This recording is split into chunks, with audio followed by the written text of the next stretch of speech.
Hey guys, tonight we begin with something a little darker.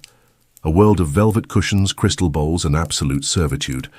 We're diving into what life would really be like if cats had evolved to rule the world instead of us. Forget the cute videos and purring companions you know today. The truth? You probably wouldn't recognize freedom if it scratched you in the face. So before you get comfortable, let me know in the comments where you're tuning in from and whether you're a cat person, a dog person, or if tonight's story might change your mind entirely. Now dim the lights, settle into your bed, and let's ease into tonight's journey together. Congratulations! You've just woken up in a world where the phrase "curiosity killed the cat" never existed, because in this timeline, curiosity built an empire. And you're about to discover what it feels like to be on the other side of the food bowl. The morning sun filters through silk curtains, casting dancing shadows across your sleeping alcove. But this isn't your bedroom. This is your designated resting area, complete with a plush velvet cushion that costs more than most cars in your original timeline. The fabric beneath your cheek is softer than anything you've ever touched, yet somehow it feels like the most expensive prison cell in history. You stretch and the movement is fluid, practiced. Your muscles have adapted to this life over the past several years since you were acquired by the Whiskers family. Every fiber of your being has been shaped by routine, conditioning, and the careful application of behavioral science that would make Pavlov weep with envy. The brass nameplate on your cushion reads, "Human, property of House Whiskers, Esterge 1847. Below it, in smaller script, your pet name, Patches. Not because you have Patches, but because Lord Patches, the patriarch of the household, found you amusing and decided you shared enough characteristics to bear a derivative of his name. The sound of delicate paws on marble floors announces the arrival of your morning routine. Lady Mittens, the matriarch of the Whiskers dynasty, approaches with that particular grace that only centuries of selective breeding can produce. Her Persian coat gleams silver in the morning light, each strand perfectly groomed and maintained by a team of professional feline beauticians. Her blue eyes hold the kind of intelligence that built skyscrapers and split atoms, the piercing gaze of a species that has never questioned its right to rule. She's wearing her morning collar today, a simple strand of diamonds that probably cost more than a small country's GDP. The stones catch the light as she moves, sending rainbow patterns across the walls of your sleeping area. Each diamond represents a different achievement of her family line: technological innovations, political victories, social reforms that shaped feline civilization. It's a living history of power and privilege, worn with the casual elegance of someone who has never known what it means to serve. "Good morning, Patches," she purrs, her voice carrying that melodic quality that all upper-class cats possess. It's not just communication, it's an art form perfected over generations of cultural refinement. The words flow like honey over silk, designed to soothe and command simultaneously. "Did my precious human sleep well?" You respond the way you've been trained, the way thousands of hours of conditioning have programmed into your very DNA. A soft whimper that conveys contentment without intelligence, a gentle nuzzle against her extended paw that demonstrates affection without equality. And then you sit in the position that indicates readiness for the day. Your posture is perfect, back straight, hands resting on your knees, head tilted slightly to show attentiveness without direct eye contact. Direct eye contact with your owners is considered aggressive behavior, something that was trained out of you during your early domestication years through a combination of positive reinforcement, mild punishment, and psychological conditioning that would make the most sophisticated military interrogation techniques seem crude by comparison. Lady Mittens runs her paw along your cheek, a gesture of affection that sends a complex mix of comfort and unease through your system. The conditioning is strong, built on years of careful manipulation of your brain chemistry through controlled reward and punishment systems. Part of you genuinely craves this attention, this approval. It's been engineered into your psychology through generations of selective breeding and behavioral modification. Humans in this world have been domesticated for over 2,000 years, ever since the great intelligence shift of 127 AD, when cats developed opposable thumbs and advanced cognitive abilities in a single evolutionary leap that scientists still can't fully explain. The historical records, what few you've been allowed to glimpse during your educational sessions, describe the transition as miraculous and inevitable. According to official accounts, cats simply evolved beyond their previous limitations overnight, developing not just physical capabilities, but sophisticated language, abstract reasoning, and complex social structures that allowed them to rapidly overtake human civilization. Humans, meanwhile, experienced a corresponding cognitive decline that made them more suitable for domestication and less capable of independent thought. The breakfast bell chimes from the main dining area, a crystal sound that makes your mouth water involuntarily. Pavlovian responses are powerful things, and yours have been finely tuned through years of careful training. The sound triggers an immediate physical response, increased salivation, elevated heart rate, and a psychological compulsion to move toward the source of the sound. It's not hunger exactly, but something more fundamental, a programmed response that overrides conscious thought and makes your body react before your mind can process the implications. You rise smoothly and follow Lady Mittens down the hallway, your bare feet silent on the cool marble. The floors are heated to the perfect temperature for feline comfort, which happens to be slightly cool for human skin. This minor discomfort is intentional, designed to keep you alert and responsive to your surroundings. Clothing is optional for humans, mainly used for special occasions or when guests are visiting. Most of the time, you wear a simple collar with your identification tags and a soft robe that's more for your owner's aesthetic pleasure than your comfort. The hallway walls are lined with portraits of distinguished cats throughout history, each one a reminder of the intellectual and cultural superiority of your rulers. There's President Whiskers III, who unified the feline states of America in 1789, his tabby coat gleaming with the confidence of someone who never doubted his destiny. General Fluffington, who led the successful campaign against the Dog Rebellion of 1823, her battle-scarred ears testament to the fierce fighting that established cat dominance over all other species. Dr. Mittens von Purstein, who discovered the cure for the Great Furball Plague of 1901, his laboratory coat pristine despite the groundbreaking research that saved millions of feline lives. Each portrait is accompanied by a small plaque detailing the subject's achievements, written in the elegant script that cats developed for their written language. You've been taught to read these plaques as part of your cultural education, though your comprehension is supposedly limited to simple appreciation rather than complex analysis. The ability to read is considered useful for household management, allowing humans to follow written instructions and navigate basic signage, but advanced literacy is discouraged as potentially destabilizing to the proper social order. The dining room is a testament to feline sophistication, a space designed to showcase both wealth and cultural refinement. Crystal chandeliers cast rainbow patterns across walls lined with artwork created by the greatest cat artists of the past millennium. The pieces range from classical portraits to abstract expressions of feline consciousness, each one representing a different movement in the evolution of cat culture. There are landscapes painted by artists who captured the beauty of the world through distinctly feline perspectives, still lifes that celebrate the simple pleasures of comfort and luxury, and historical scenes that commemorate the great moments of cat civilization. The furniture is a perfect blend of elegance and functionality, designed to accommodate the physical needs of cats while demonstrating their aesthetic sophistication. Tables and chairs are scaled to feline proportions, with surfaces and textures chosen for both beauty and comfort. Cushions are strategically placed to provide optimal resting positions, and every piece of furniture is positioned to take advantage of natural light and airflow patterns that appeal to feline sensibilities. Your breakfast is already prepared and waiting in your designated eating area, a corner of the dining room that's been specially configured for human dining. The bowl is fine china, painted with delicate floral patterns, and your name in elegant script.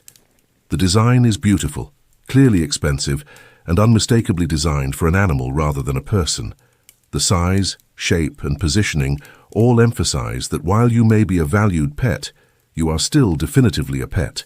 Today's meal is a carefully balanced selection of fruits, vegetables, and proteins designed by feline nutritionists to keep you healthy, energetic, and compliant.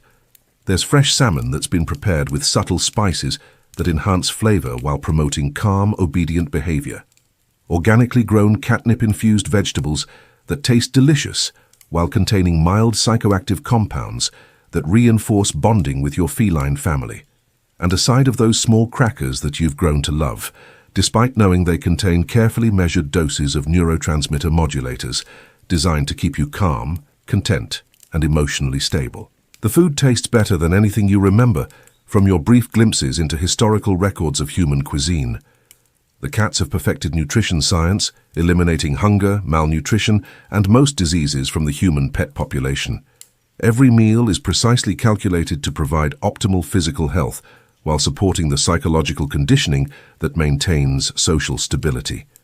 In many ways, humans in this world are healthier and live longer than they ever did when they were the dominant species.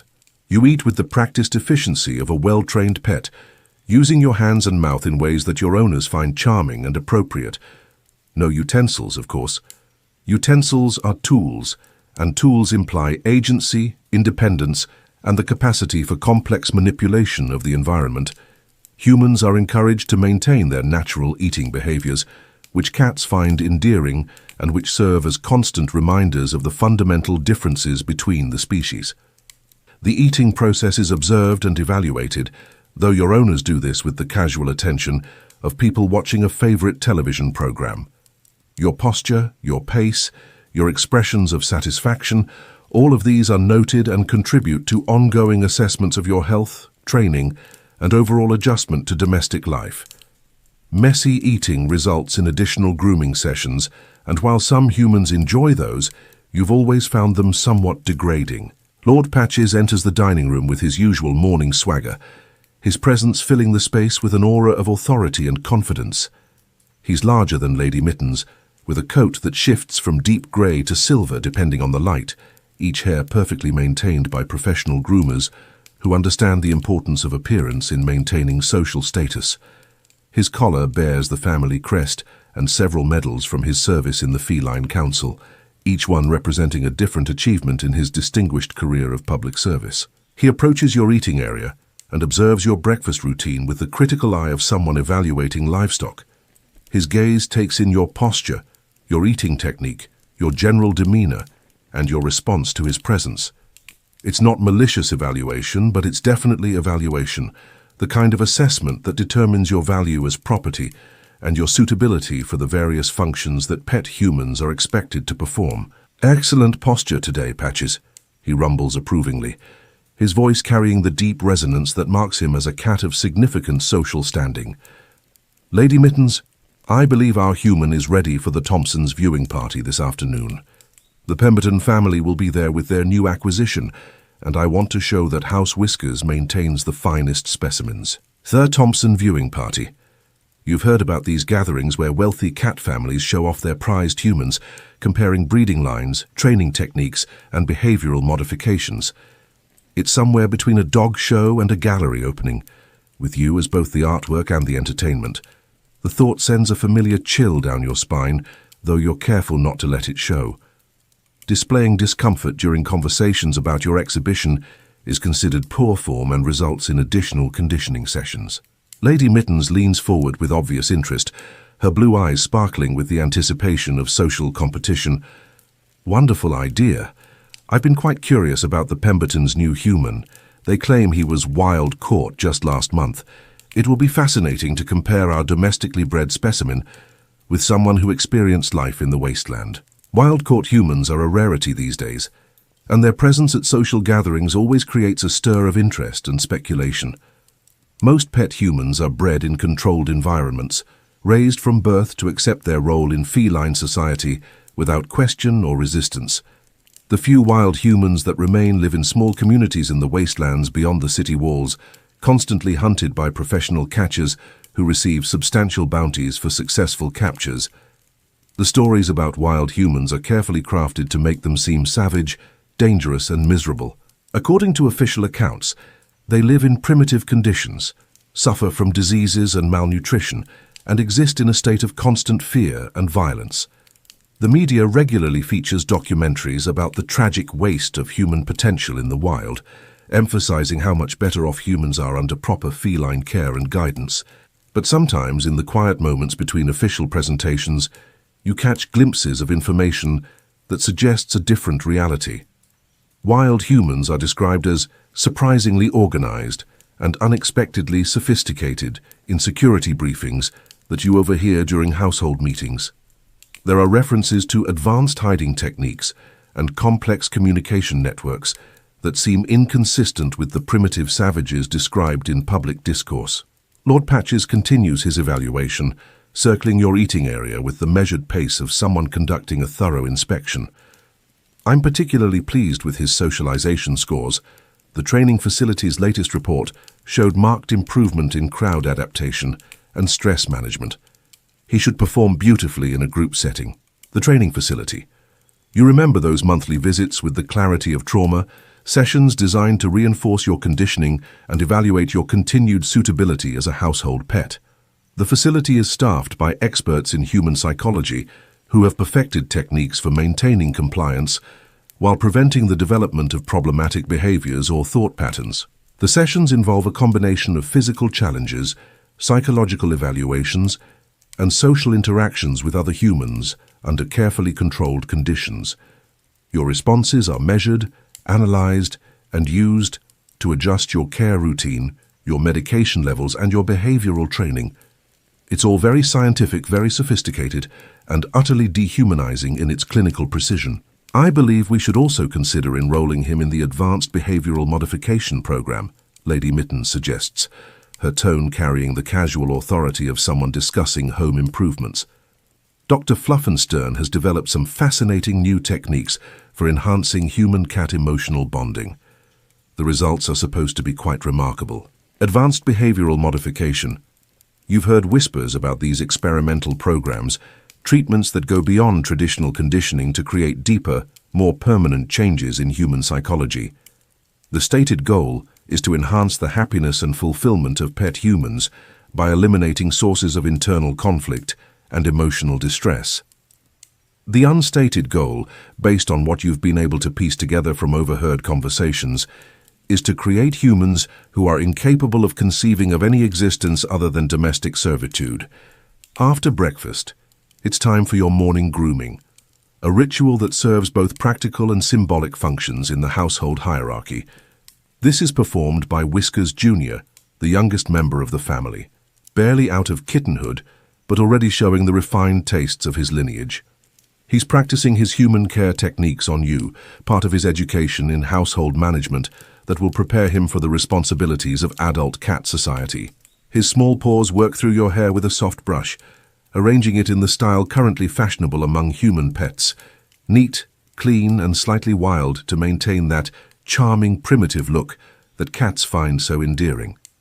The grooming process is intimate and careful, requiring close physical contact that reinforces the power dynamics between species while providing an opportunity for young cats to learn proper pet care techniques. The grooming session takes place in your care room, a space designed specifically for human maintenance and behavioral management. There are mirrors positioned at angles that allow complete visual access to your body, brushes and combs designed for human hair and skin types, nail files for maintaining proper length and cleanliness, and various cosmetic products designed to enhance your appearance for social functions. The room also contains your training equipment, balance beams for maintaining agility and coordination, puzzle boxes for providing mental stimulation without encouraging independent problem solving, and various toys designed to keep you entertained during your downtime.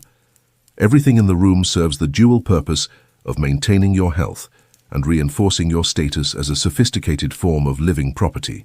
"Tell me, Patches," Whiskers Jr. says as he works, his voice carrying the curious inflection of youth combined with the unconscious authority that all cats possess when addressing humans. "Do you ever wonder what it would be like if humans were in charge?" The question hits you like a lightning bolt, though you're careful to maintain your relaxed expression and steady breathing. This isn't the first time young cats have asked such questions. Their education includes philosophy courses that explore alternative social structures, usually as thought experiments to reinforce why the current system is superior. But something in his tone suggests this isn't just academic curiosity. You give the expected response, a soft sound that indicates mild curiosity without complex thought processing. In the early days of your training, You learned that showing too much intelligence made your owners uncomfortable. Humans are supposed to be clever enough to be entertaining, but not so clever as to be threatening. It's a delicate balance that every human pet must master, appearing intelligent enough to justify the investment in your care while never suggesting that you might be capable of genuine independent thought. Father says humans used to be in charge. Whiskers Jr. continues, his grooming becoming more thoughtful, his movements slower and more deliberate. Before the great intelligence shift, can you imagine humans making decisions about important things, building cities, creating art? It sounds terrifying. The great intelligence shift, the foundational event of modern history, the moment when the natural order was corrected and cats assumed their rightful place as the dominant species. According to official history, it was a miraculous evolutionary leap that occurred spontaneously across the entire feline population, transforming them from simple house pets into sophisticated beings capable of complex thought, advanced technology, and social organization. Humans, meanwhile, experienced a corresponding cognitive decline that made them more suitable for domestication and less capable of the abstract reasoning required for leadership and independence. The official narrative presents this as a natural correction, the universe's way of placing each species in their proper role according to their fundamental nature and capabilities. You make another soft sound, this one designed to convey mild curiosity without actual intelligence, but inside your mind races. You've heard whispers of the time before, fragments of information that suggest humans weren't always pets. There are rumors of hidden libraries, secret gatherings, humans who remember what it was like to be free. But such talk is dangerous. Humans caught spreading revisionist history are sent for intensive reconditioning, and many never return the same. I read a book in Father's library, Whiskers Jr. continues, his voice dropping to a whisper that suggests he's sharing forbidden knowledge. It had pictures of humans wearing clothes, living in houses, making decisions. They looked so confused, so lost. I can't imagine how frightening it must have been to live without proper guidance. The grooming session ends with a light spraying of scent, designed to make you more appealing to other cats and more pleasant to be around during social interactions. It's a floral fragrance with hints of catnip that supposedly enhances the human-cat bonding experience by triggering positive emotional responses in feline brains. You've grown used to smelling like a garden, though sometimes you catch yourself wondering what you smelled like before, when scent was a personal choice rather than an applied enhancement. The morning routine continues with a brief medical examination performed by the household's automated health monitoring system. You step onto a platform that scans your vital signs, body composition, neurochemical balance, and overall physical condition. The data is processed instantly and transmitted to your owner's personal devices, providing them with real-time information about your health status and any adjustments that might be needed in your care routine. The scanner detects optimal health levels, proper nutritional balance, and stable psychological indicators. Your conditioning is holding perfectly, your physical conditioning is excellent, and your behavioral compliance scores remain in the highest percentile. You are, by every measurable standard, the perfect human pet. The rest of your morning is spent in the garden, a sprawling paradise of carefully maintained plants and comfortable resting areas designed to provide exercise opportunities while maintaining strict boundaries and supervision. This is your exercise time, though it's structured and supervised according to principles developed by experts in human behavioral management. The garden is surrounded by high walls topped with decorative spikes that are beautiful but effective. The barriers are designed to blend seamlessly with the aesthetic of the space while making escape impossible. No human has ever escaped from a Whiskers family garden, though you've heard stories of attempts that ended with the would-be escapees subjected to intensive reconditioning programs. Today you're joined by Mercedes, another human pet belonging to the neighboring Fluffington family. She's been a pet longer than you, acquired as a child, and raised entirely within the feline social system. Her conditioning is nearly perfect, her responses automatic and cheerful. She represents the ideal that all human pets are supposed to aspire to, content, obedient, and completely adapted to her role. Mercedes approaches with the enthusiasm of someone who genuinely enjoys their captivity, her movements fluid and graceful from years of physical conditioning and behavioral training. She's dressed in the light fabrics that are considered appropriate for garden exercise, her collar gleaming in the morning sunlight, her entire demeanor radiating the contentment that comes from complete acceptance of one's place in the social order. "Patches!" she calls out, bounding toward you with the enthusiasm of someone who finds genuine joy in simple pleasures. "Did you hear about the new human at the Pemberton house? They say he was wild caught just last month. Can you imagine living without proper care for so long?" Her tone carries a mixture of curiosity and pity that reflects the standard attitude toward wild humans. According to the social conditioning that all pet humans receive, life in the wild is inherently miserable, dangerous, and unfulfilling. Wild humans are portrayed as creatures to be pitied rather than envied, beings who have been deprived of the care, guidance, and purpose that make life meaningful. You respond with appropriate interest while carefully monitoring your own reactions. The mention of wild humans always creates a complex mixture of emotions that you've learned to suppress. Curiosity about alternative ways of living, fear of the unknown, and something that might be described as longing for experiences beyond the carefully controlled environment of domestic life. "I heard Lord Fluffington talking about it with Father," Mercedes continues, settling into a comfortable position on one of the garden's many cushioned resting areas. "He said the new human shows signs of interesting, primitive behaviors that might be educational for the young cats to observe. I wonder what primitive behaviors look like." Primitive behaviors. The phrase is loaded with implications about the perceived differences between wild and domestic humans. Domestic humans are trained to suppress behaviors that cats find disruptive or inappropriate. Loud vocalizations, rapid movements, direct eye contact, and any actions that suggest independence or self-determination. Wild humans, presumably, still engage in these primitive behaviors because they lack proper training and guidance. You spend the next hour playing with Mercedes, engaging in the simple games that are considered appropriate for human pets and beneficial for maintaining physical fitness and social bonding. Tag, hide and seek, simple puzzles that demonstrate intelligence without suggesting independence. The activities are actually quite pleasant, and you find yourself genuinely enjoying her company despite knowing that your friendship is ultimately another tool of control. Isolated humans are more likely to develop behavioral problems and psychological instabilities that can disrupt household harmony.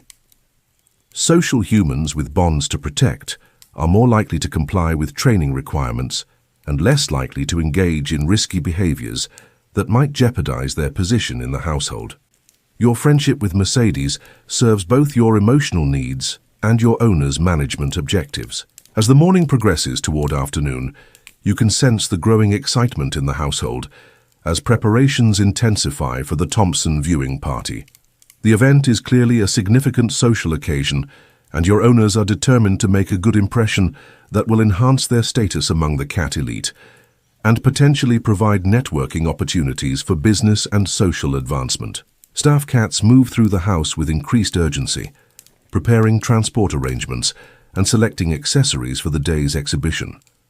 The household's small army of professional service cats includes specialists in human care, social event planning, and status presentation, each one contributing their expertise to ensure that House Whiskers makes the best possible impression at the gathering. Lady Mittens approaches you with a velvet-lined case containing your formal accessories, items that have been selected specifically for today's event based on current fashion trends, your physical characteristics, and the social message that your owners want to convey about their household's sophistication and wealth. There's a collar of white gold with small emeralds that complement your eye color, the metal polished to a mirror finish that reflects light in subtle but eye-catching ways. Soft leather bands for your wrists and ankles that are both decorative and functional, serving as elegant accessories while also providing discreet attachment points for control devices if necessary, and a light silk covering that frames your form without concealing it, creating an image that's both elegant and subtly primitive. The accessories are beautiful, expensive, and designed to make it clear that you're property of a wealthy and sophisticated household. Every element has been chosen to enhance your natural appearance while emphasizing your status as a carefully maintained possession rather than an independent being. The dressing process is intimate and careful, conducted with the precision of someone preparing a valuable piece of art for public display. Lady Mittens handles each piece with the concentration of someone who understands that your appearance reflects directly on her family's status and reputation. The collar fits perfectly, neither too tight nor too loose, its weight a constant reminder of your position in the household hierarchy. The wrist and ankle bands contain small tracking devices that are invisible to casual observation, but provide comprehensive monitoring of your location and movement patterns. The technology is sophisticated enough to track not just your position, but your vital signs, stress levels, and behavioral indicators that might suggest developing problems or potential security risks. The silk covering is adjusted until it falls in precisely the right way, creating an image that's both elegant and subtly primitive. The fabric is the finest available, imported from regions where silk production has been perfected by cat artisans over centuries of cultural refinement. The color and pattern have been chosen to complement your skin tone, while suggesting the kind of exotic appeal that wealthy cats find attractive in their human companions. Perfect, Lady Mittens purrs, stepping back to admire her work, with the satisfaction of someone who has achieved exactly the desired effect. You look absolutely stunning, Patches. The other families will be quite impressed with our selection and care standards. You catch a glimpse of yourself in the mirror and experience that familiar cognitive dissonance that comes from seeing your reflection in formal presentation attire. The human looking back at you is beautiful, healthy, well cared for, and utterly objectified. The accessories are gorgeous and the styling is flawless, but you can't shake the feeling that you're looking at an elaborate piece of performance art titled The Domestication of Dignity. The image in the mirror raises uncomfortable questions about identity, autonomy, and the nature of beauty when it's imposed rather than chosen. You look perfect by the standards of feline society, but perfection achieved through complete surrender of personal agency feels hollow and disturbing in ways that you struggle to articulate, even to yourself. The transport to the Thompson estate takes place in the family's personal hovering vehicle, a sleek silver craft that moves silently through the city streets using technology that was developed by cat engineers working in facilities staffed by specially trained human technicians. The vehicle represents the pinnacle of feline transportation technology, efficient, comfortable, and completely automated to eliminate the possibility of human interference with navigation or control systems.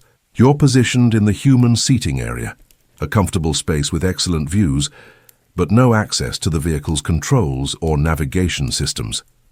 The seating is designed to be comfortable for extended travel while maintaining appropriate separation between cats and humans. The space includes entertainment systems designed for human comprehension levels and comfort features that demonstrate your owner's consideration for your welfare. The trip gives you a chance to observe the world beyond your garden walls, and what you see is both magnificent and unsettling. Neo Catsburg stretches out below you like a fever dream of architectural perfection, a cityscape that represents the ultimate achievement of feline civilization and the complete integration of human labor into a society designed by and for cats. Towers of glass and steel reach toward the sky like crystalline mountains, their surfaces reflecting the afternoon sun in brilliant displays of light that create constantly shifting patterns across the urban landscape. The architecture combines functional efficiency with aesthetic beauty, creating structures that serve practical purposes while demonstrating the artistic sophistication of their feline designers. The streets are clean, organized, and filled with cats going about their daily business, with the confident efficiency of a species that has never doubted its place in the universe. Traffic flows in perfect patterns, managed by automated systems that eliminate accidents, delays, and inefficiencies. Public spaces are beautifully maintained and designed to accommodate feline needs while providing appropriate areas for human pets and working humans.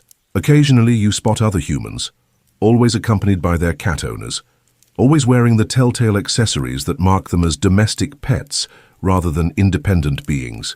The sight of so many humans living under similar conditions to your own is both comforting and disturbing. Comforting because it confirms that you're not alone in your situation, Disturbing because it demonstrates the comprehensive nature of the system that controls every aspect of human existence. The public humans you observe fall into several distinct categories, each one representing a different role in feline society and a different approach to human management and utilization. There are the working humans, larger and more muscular than companion humans, used for physical labor and wearing simple, functional accessories that prioritize durability over aesthetics. There are the companion humans like yourself, well-groomed and elegantly dressed for social functions, representing significant investments in breeding, training, and maintenance that mark their owners as wealthy and sophisticated members of feline society. There are the breeding humans, kept in specialized facilities and rarely seen in public, maintained under carefully controlled conditions to ensure optimal genetic outcomes for future generations. And there are the entertainment humans, trained in various performance arts and often displayed in the windows of establishments that cater to cats with refined tastes and discretionary income. These humans represent the artistic potential of the species when properly guided and trained, capable of creating beauty and meaning under appropriate supervision and direction. What strikes you most about the cityscape is how seamlessly humans have been integrated into a society designed by and for cats. Every building, every street, every public space is scaled and designed with feline needs in mind first, and human needs considered only as an afterthought. Humans are accommodated, but always in spaces clearly designated for pets rather than citizens. The public transportation systems include special areas for humans accompanying their cat owners, but these spaces are clearly marked as auxiliary rather than primary. Public facilities include human amenities, but these are located in areas that don't interfere with the main flow of feline society. Even the signage and information systems are designed primarily for cat comprehension, with human-accessible versions provided as a secondary consideration. The Thompson estate appears ahead, a sprawling complex of interconnected buildings surrounded by gardens that could house a small city. The scale of the property is breathtaking, representing generations of accumulated wealth and social influence that has been carefully maintained and expanded through centuries of successful political and economic maneuvering. Hovering vehicles are arriving from all directions, each carrying wealthy cat families and their prized human companions to what is clearly one of the most significant social events of the season. The scale of the gathering becomes clear as your vehicle approaches the landing area. This isn't just a small social function, it's a major exhibition featuring some of the most valuable human pets in the region.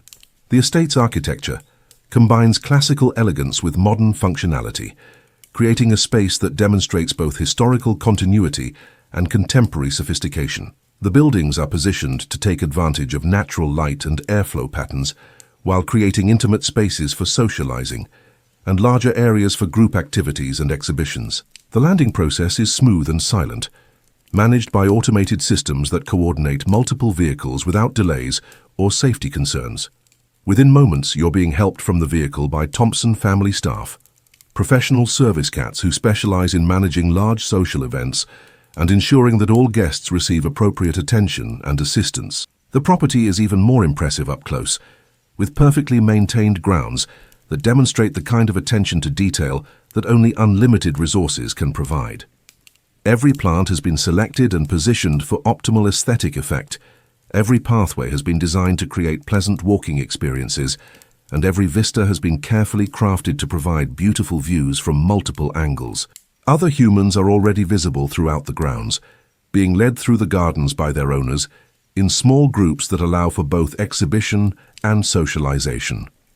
Each human represents a different breeding line, training philosophy, or regional style, creating a diverse display of the various approaches to human pet management and development. Lady Mittens takes your leash, a delicate chain of platinum that connects to your collar with an almost invisible clasp. The leash is more symbolic than functional. You're far too well trained to require physical restraint, and the tracking devices in your accessories make escape impossible even if you were inclined to attempt it. But the leash serves an important social function, clearly indicating ownership and status, while allowing other cats to admire your conditioning without confusion about availability. The main exhibition area is a vast outdoor space decorated with elegant pavilions and viewing platforms that create multiple areas for different types of activities and interactions. Cats in formal wear move between displays with the practiced ease of people attending a museum opening, observing, commenting, and socializing with the sophisticated confidence that comes from generations of cultural refinement. The humans are the artwork in this living gallery, each one representing years of careful breeding, training, and conditioning, designed to create the perfect domestic companion. The exhibition allows cat families to compare their techniques, share information about new developments in human care, and demonstrate their wealth and sophistication through the quality of their human pets. You're led to a designated area where House Whiskers will display their collection, a space that has been specifically configured to show you to best advantage while providing comfortable accommodations for your owners and their guests. The area includes elegant seating for your owners, a small stage area where you'll perform your trained behaviors, and viewing angles that allow other cats to observe and evaluate your conditioning from multiple perspectives. So it's all very civilized, very sophisticated, and utterly dehumanizing in the most elegant way possible. The setting is beautiful, the company is refined, and the treatment is courteous, but the fundamental reality remains unchanged. You are property being displayed for the entertainment and education of your social superiors. The first few hours of the gathering proceed according to the familiar rhythm of such events, a carefully choreographed sequence of activities designed to showcase the various human pets while providing opportunities for their owners to socialize and conduct business. You perform your trained behaviors with the precision that comes from years of practice and refinement. Balance routines that demonstrate physical fitness and coordination, showing that you've been properly maintained and exercised. Puzzle-solving exercises that prove intelligence without independence, illustrating that you're mentally stimulating without being threatening. Social interactions that demonstrate your adaptability and pleasant temperament, confirming that you're well suited for household life and social functions. Between performances, you're available for close examination by interested cats who may touch you to assess your conditioning, pose questions to your owners about your training and care, or simply observe your responses to various stimuli to evaluate your behavioral stability and social appropriateness. The conversations you overhear are fascinating and disturbing in equal measure. Cats discuss breeding techniques with the clinical precision of agricultural scientists, comparing the advantages of different human bloodlines and training methodologies with the same attention to detail that might be applied to livestock improvement or horticultural development.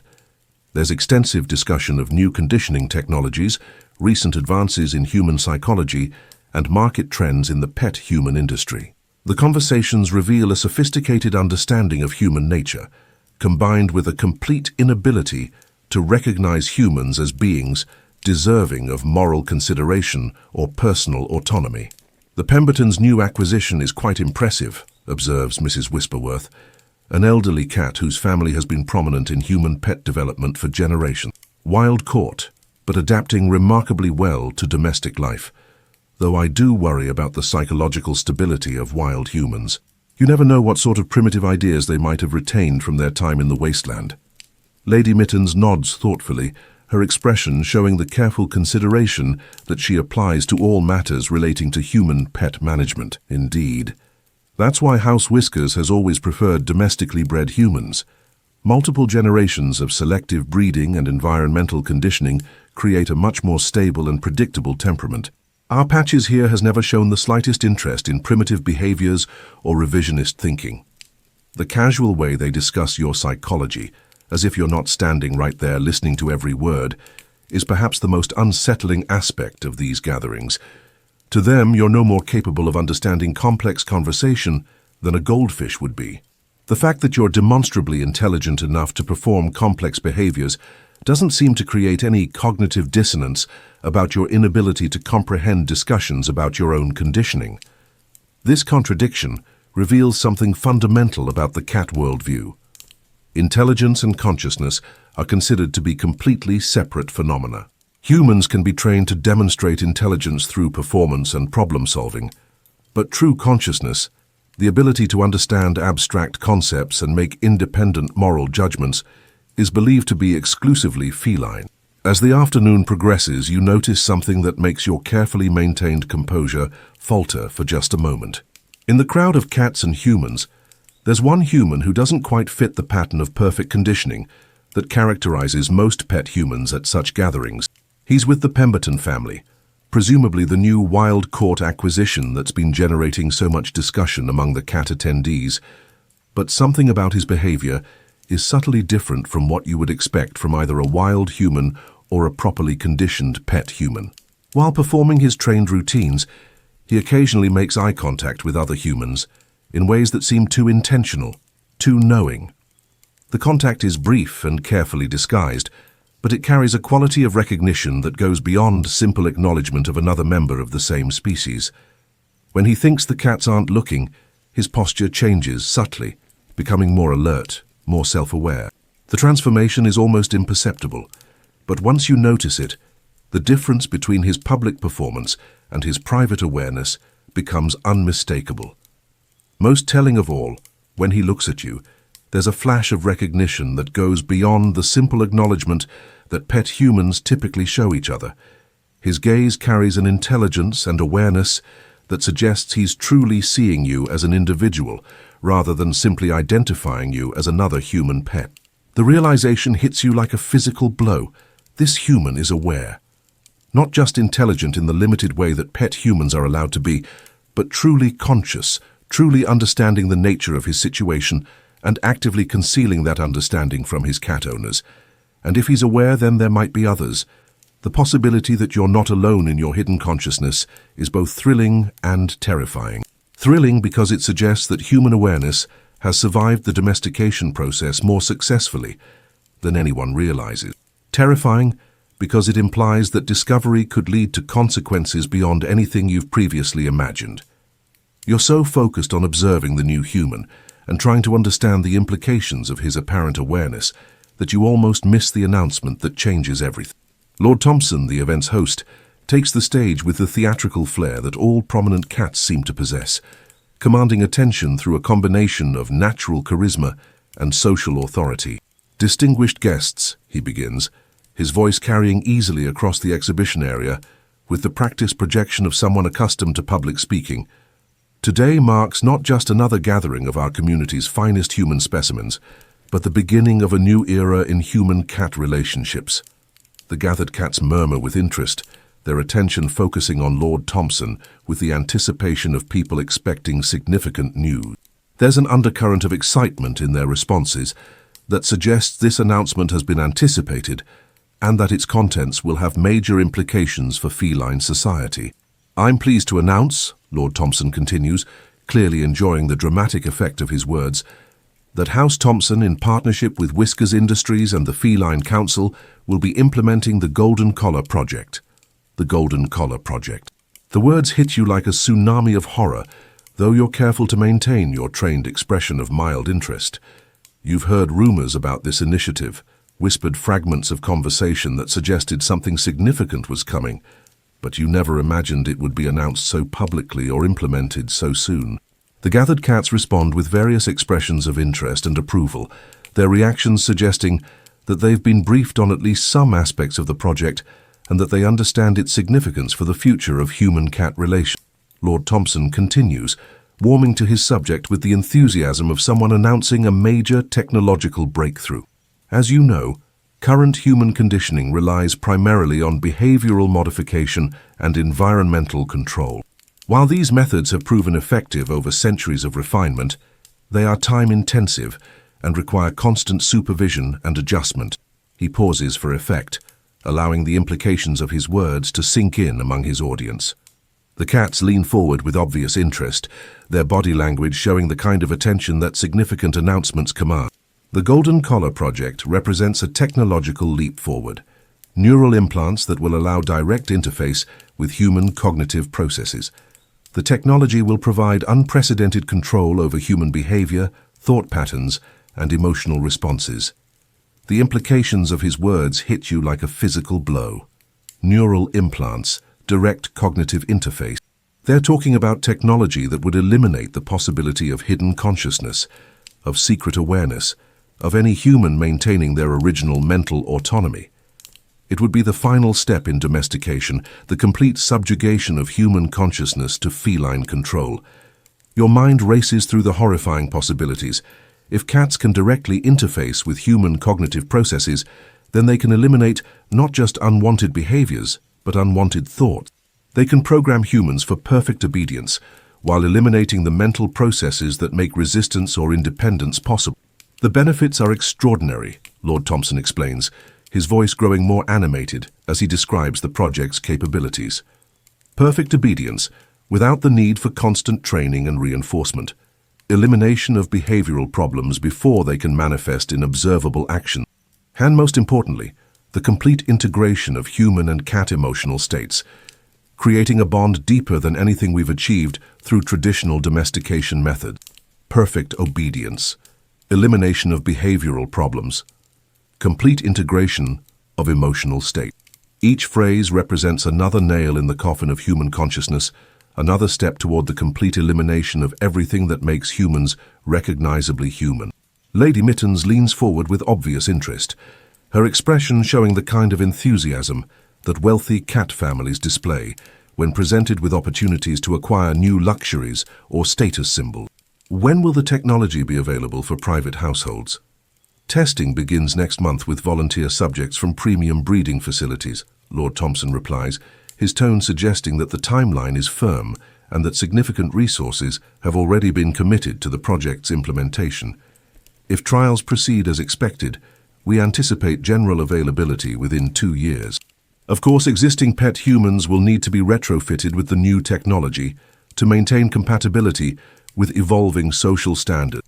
The word retrofitted sends a chill through your entire body that you struggle to suppress.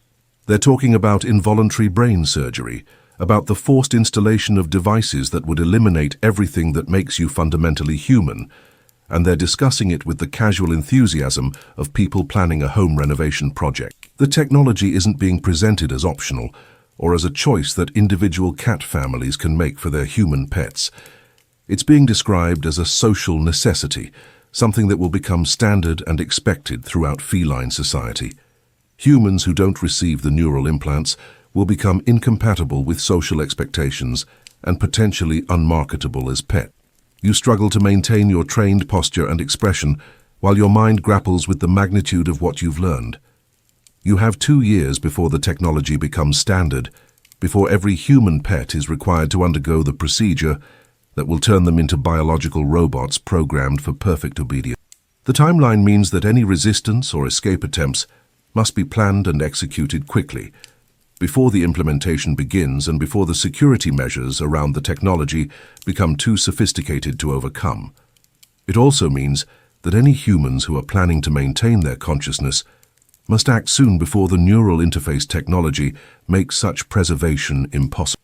The rest of the gathering passes in a blur of horror and desperate mental planning. You perform your remaining demonstrations automatically, your body going through the trained motions, while your mind struggles to process the implications of what you've learned and develop some kind of response strategy. The casual conversations about breeding techniques and training methodologies now take on a sinister urgency. These aren't just discussions about pet care, they're planning sessions for the complete elimination of human consciousness. Every technique being refined, every method being perfected, every innovation being developed serves the ultimate goal of creating humans who are incapable of independent thought or resistance. The cats discuss the Golden Collar project with the clinical enthusiasm of people planning to solve a long-standing technical problem.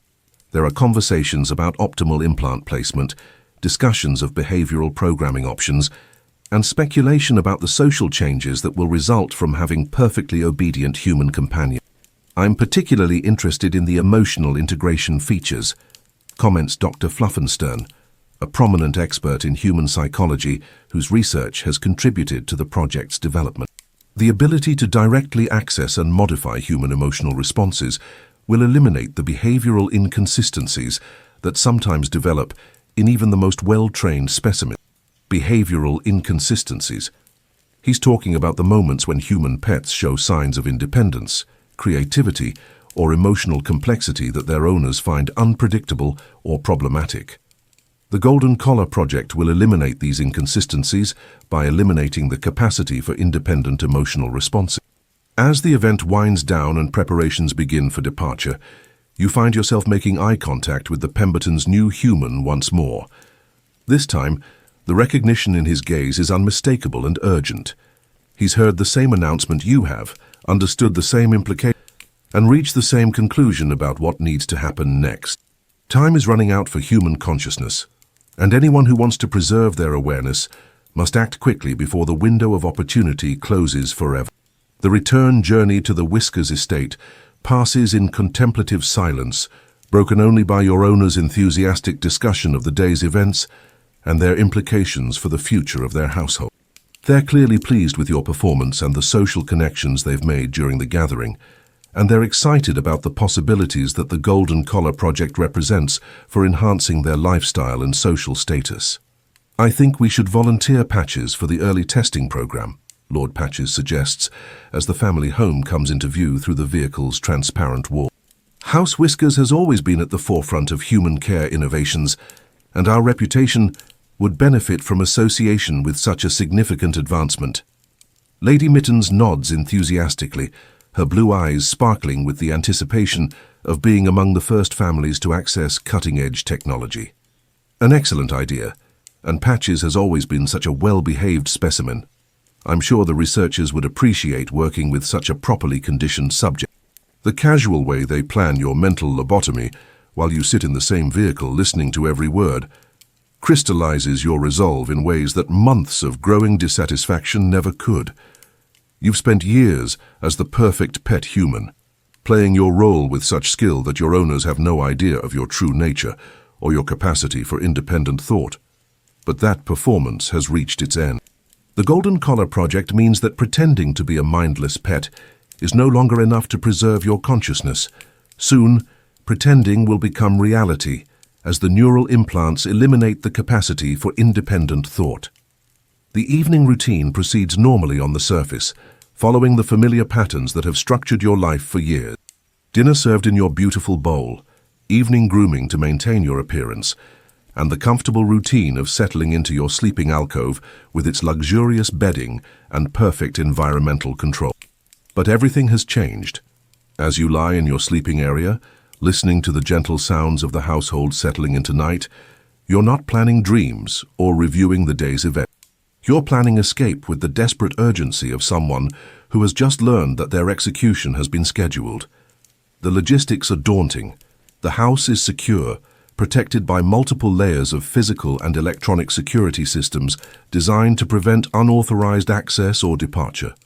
Your tracking collar is constantly monitored, providing real-time information about your location, vital signs, and behavioral status to automated systems that would detect any unusual activity. You have no knowledge of the world beyond these walls, no understanding of how to navigate the city, or reach the wasteland areas where wild humans reportedly live. You have no resources, no allies, and no experience with the kinds of skills that survival outside the domestic environment would require. But the alternative is the complete destruction of your consciousness, the transformation of your mind into a biological computer programmed to generate only thoughts and emotions that your owners find pleasing and appropriate. When the choice is between a dangerous escape attempt with uncertain prospects and guaranteed mental death, courage becomes less a matter of bravery and more a matter of simple logic. You think about the new human at the Pemberton estate, about the flash of awareness in his eyes and the urgent recognition that passed between you. If he's planning something, if others like you are beginning to understand the magnitude of the threat that the Golden Collar Project represents, then there might be opportunities for coordinated action that could improve the chances of success. Sleep comes fitfully, filled with dreams that blend memories of your comfortable captivity with fantasies of wild humans living free in the wasteland. In your dreams, you run through open spaces without walls or leashes, make decisions without seeking approval, and speak thoughts without measuring their impact on your owner's mood and satisfaction. When you wake, the dreams feel less like fantasy and more like memory, as if some part of your mind has always known that this day would come and has been preparing for it in ways that your conscious awareness couldn't access or understand. The next morning, brings a return to routine, but everything feels different now. The familiar sounds of the household awakening feel ominous rather than comfort. Lady Mitten's affectionate grooming feels like preparation for slaughter rather than caring maintenance. Lord Patch's approving comments about your behavior feel like a countdown to your mental execution rather than validation of your successful adaptation to domestic life. Even Whiskers Jr.'s innocent questions about human nature seem tinged with sinister significance, as if his youthful curiosity is actually part of a systematic evaluation of your psychological state and readiness for the neural interface proceed. But along with the growing dread comes something else: clarity about what needs to be done, and determination to do whatever is necessary to preserve your consciousness and help others preserve theirs. The Golden Collar Project isn't just a threat to you personally. It's a threat to the very possibility of human consciousness existing anywhere in the world. If the technology succeeds, if every human is fitted with neural control devices, then humanity as a thinking species will effectively cease to exist. Humans will continue to exist as biological entities, but they'll become living decorations, biological machines programmed for the entertainment and comfort of their feline masters. During your morning exercise period in the garden, you begin to notice details that your trained complacency had previously overlooked. The walls are high, but not insurmountable for someone with sufficient motivation and plan. The security systems are sophisticated, but designed to prevent casual escape attempts rather than determined, well-planned efforts by someone with detailed knowledge of their patterns and limitations. The staff routines are predictable, creating windows of opportunity for someone patient enough to study them and clever enough to exploit the brief moments when surveillance and supervision are reduced. The automated systems have reset periods and maintenance cycles that create temporary vulnerabilities in their monitoring capability. Mercedes joins you as usual, her cheerful chatter a sharp contrast to your growing internal tension and desperate plan. But today, instead of simply enjoying her company, you find yourself studying her responses more carefully, looking for any sign that she might be more aware than she appears. The Golden Collar Project will affect her too, and if there's any chance that she's also hiding her true consciousness behind a performance of perfect conditioning, she needs to know what's coming and have the opportunity to make her own decisions about how to respond. Mercedes, you say carefully, testing the waters with a question that could be interpreted as innocent curiosity or as something more significant. Do you ever think about what life was like before? She tilts her head with the practiced curiosity of a well-trained pet, her expression showing mild interest without any indication of deeper understanding. Before what, Patches? Before this. Before cats and humans lived together this way. Her expression doesn't change on the surface, but there's something in her eyes that might be caution, a subtle shift in her attention that suggests she's evaluating your question more carefully than her casual response would indicate. "Oh, you mean the old stories about wild humans?" she replies, her tone carrying the expected mixture of curiosity and dismay.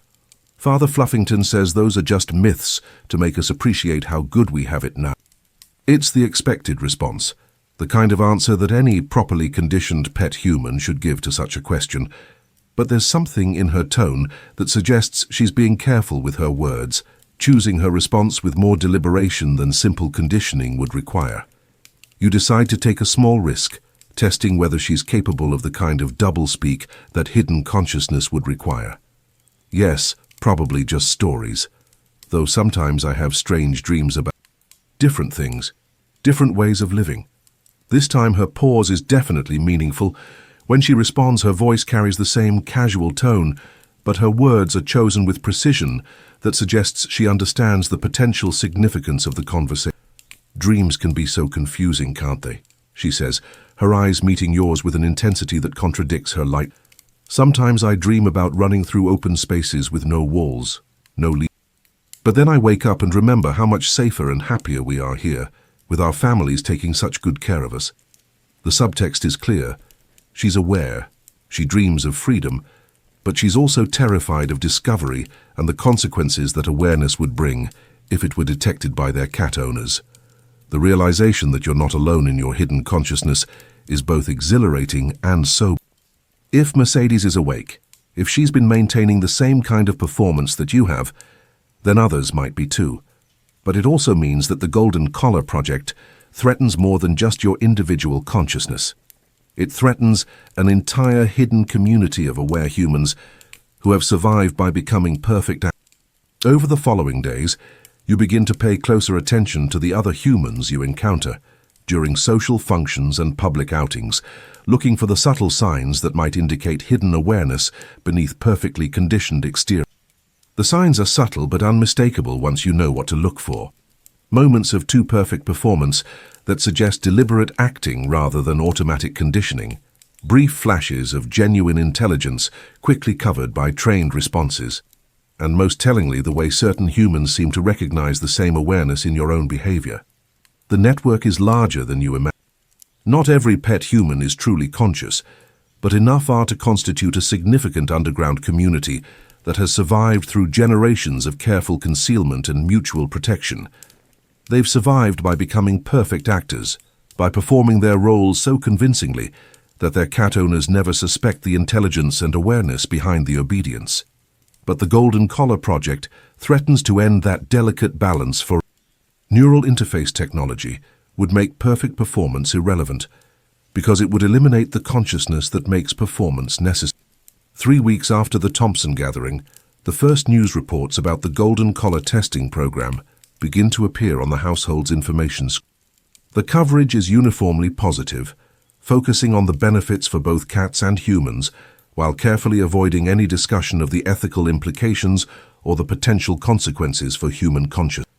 Test subjects are described as volunteers from premium breeding facilities, and their initial responses to the neural implants are characterized as enthusiastic and overwhelmingly positive. The reports include interviews with the human subjects, who smile with vacant happiness and express gratitude for the improvements that the technology has made to their lives. Watching the reports while maintaining your trained expression of mild interest is an exercise in psychological torture.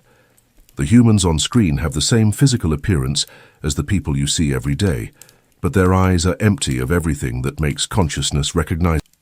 They've been lobotomized with technological precision, their awareness replaced with programmed responses designed to please their owners and demonstrate the success of the procedure.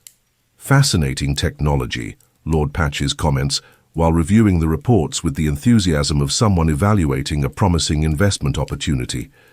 The improvement in behavioral consistency is remarkable, and the emotional bonding effects appear to exceed all projections. Lady Mittens nods enthusiastically, her expression showing the kind of satisfaction that comes from being associated with cutting-edge developments in her field of interest. I've already contacted the testing facility about enrolling Patches in the next trial group. They were quite interested when I mentioned his exemplary behavioral record and the stability of his conditioning over time. The casual way they discuss your upcoming mental execution while you sit in the same room, performing the role of the contented pet, pushes you past the breaking point of passive observation. The psychological strain of maintaining perfect compliance while listening to plans for your consciousness to be eliminated becomes almost unbearable. That night, as the household settles into sleep and the automated systems enter their reduced monitoring mode, you make your first concrete move toward escape. The tracking collar around your neck is the primary obstacle to any escape attempt, but you've noticed that its monitoring systems have a brief reset period during the early morning hours when software updates are downloaded and processed. During that 10-minute window, the tracking functions operate on reduced sensitivity, focusing on major location changes rather than subtle behavioral monitoring.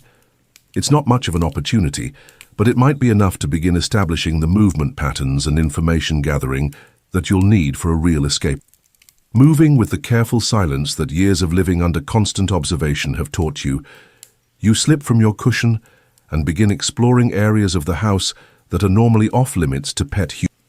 The family library is your primary target, as it might contain information about the world beyond these walls, about the wild human communities that supposedly exist in the wasteland, and about the history that led to the current social arrangement. The library is a cathedral of knowledge, with floor-to-ceiling shelves filled with thousands of volumes covering every aspect of feline civilization, human management, and the historical development of the current social. The organization system is sophisticated but logical. and you quickly locate sections that might contain the information you need. Most of the volumes focus on cat achievements and social development, presenting history from a perspective that emphasizes feline superiority and the benefits of the current system for all species involved. But buried among the mainstream academic works, you find what you're looking for: scholarly studies of human populations, both domestic and wild, that reveal information not intended for general circulation. The information is presented from a feline perspective, describing wild humans as primitive, dangerous, and psychologically unstable. But reading between the lines and interpreting the data rather than the conclusions, you begin to understand the truth about the communities beyond the city walls. They're not savage tribes living in chaos and misery. They're organized societies that have preserved human knowledge, culture, and most importantly, consciousness. The academic studies inadvertently reveal the sophistication of wild human communities through their detailed descriptions of concerning behaviors and problematic social structures. According to the texts, wild human communities have developed advanced hiding techniques that make them difficult for cat security forces to locate and capture. They maintain underground transportation networks that allow movement between settlements without detection. They've preserved communication systems that enable coordination of activities across large geographical areas. Most significantly, from your perspective, they've maintained libraries, schools, and cultural institutions that preserve the knowledge base that cats believe they've successfully eliminated from human consciousness. The wild communities have kept alive not just survival skills, but philosophy, science, art, and history that provide alternatives to the narrative of inevitable feline superiority that dominates domestic human education. The books also reveal the true history of the Great Intelligence Shift, information that's apparently too sensitive for general circulation, but available to academic researchers who need to understand the historical foundations of current social arrangements. The event wasn't a natural evolutionary leap that occurred spontaneously across the feline population. It was the result of experimental technology developed by human scientists in the early 2nd century, part of a research program aimed at enhancing cognitive abilities in various animal species for scientific and practical purposes. A laboratory accident resulted in the simultaneous enhancement of feline cognitive abilities and the release of a virus that reduced human intelligence and increased susceptibility to behavioral conditions. The enhanced cats were able to take advantage of the temporary cognitive impairment in humans to establish control over human social institutions and gradually restructure society to serve feline interests. The implications are staggering and revolutionary. The current social order isn't the result of natural selection, divine providence, or inevitable historical development. It's the consequence of a technological disaster that reversed the roles of two species through accident rather than any inherent superiority of cats over humans. And if the effects were caused by technology, they might be reversible through technology. The cognitive impairment that made humans susceptible to domestication might not be permanent, and the enhanced intelligence that allowed cats to dominate human society might not be insurmountable. You photograph key pages using a small recording device that you've improvised from components found in your toy collection, carefully documenting information that could be invaluable if you can make contact with wild human communities. The evidence of the artificial nature of the Great Intelligence Shift could provide the foundation for resistance movements and technological countermeasures that might restore the natural balance between. Your nightly research sessions continue for several weeks, each one adding to your understanding of the world beyond your cage and the possibilities for changing your situation. You learn about safe routes through the underground transportation systems that could provide escape routes from the city. You discover contact protocols used by resistance cells that could allow communication with wild human communities. Most importantly, you learn about the locations of safe houses maintained by sympathetic cats who secretly support human liberation. The existence of cat sympathizers is perhaps the most surprising discovery, revealing that opposition to the current social system exists even within the dominance. According to the classified documents you found, a small but significant minority of cats believe that the current social system is morally wrong and actively work to help humans escape to. They provide resources, information, and sometimes direct assistance to escape attempts, motivated by philosophical beliefs about consciousness and dignity that put them at odds with their own society. But time is running out faster than you initially realized. The Golden Collar testing program is expanding rapidly, and reports suggest that mandatory implementation for all pet humans is now scheduled to begin within 18 months, rather than the original 2-year time. Your own enrollment in the testing program has been confirmed, with a tentative date just 3 months away. The realization that you have less than 3 months to escape, make contact with the resistance, and potentially help preserve the consciousness of other aware humans creates a sense of desperate urgency that affects every aspect of your daily life. Your nightly explorations become more bold and systematic, your information gathering more focused and comprehensive, and your physical conditioning more oriented toward the demands of survival in unknown and potentially hostile environments.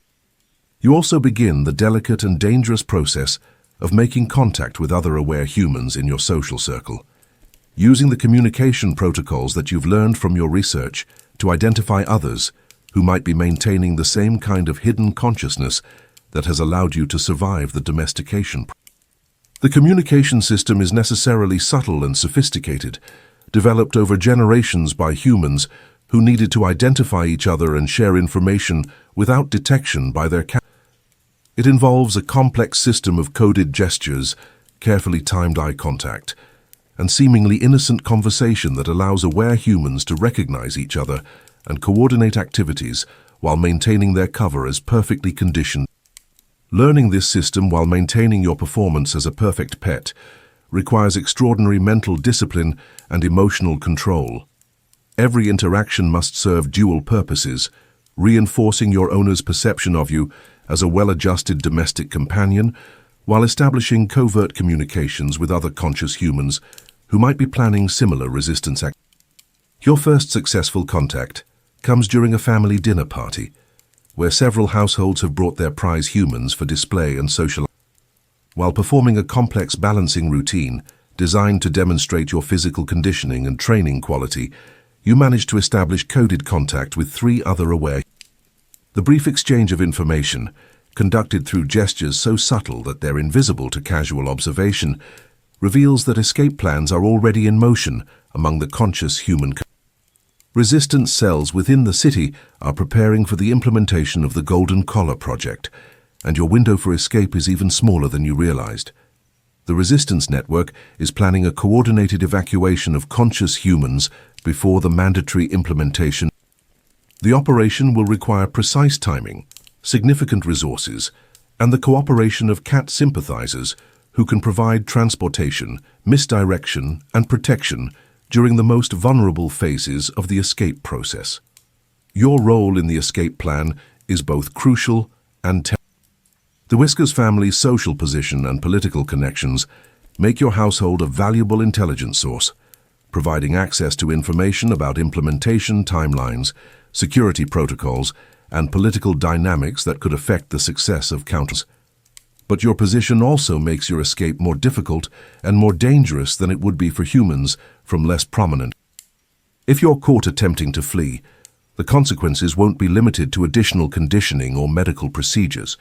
You'll likely be used as an example to discourage other humans from similar attempts, and the investigation into your escape could expose other members of the resistance network.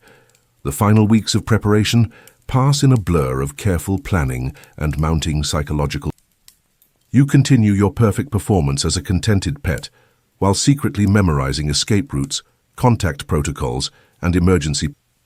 The dichotomy between your external compliance and internal rebellion becomes so extreme that you sometimes feel like you're living in 2 completely different realities simultaneously. Your owners remain completely unaware of your true nature, a testament to both your acting skills and their fundamental inability to conceive of humans as truly intelligent beings capable of deception and independence. They discuss your upcoming participation in the Golden Collar testing program with the enthusiasm of people planning a beneficial medical procedure, utterly convinced that they're acting in your best interests and that you're fortunate to be selected for such an advanced treatment. The researchers are particularly excited about patches, Lady Mittens explains to a dinner guest one evening, her voice carrying the pride of someone whose possession has been recognized by experts.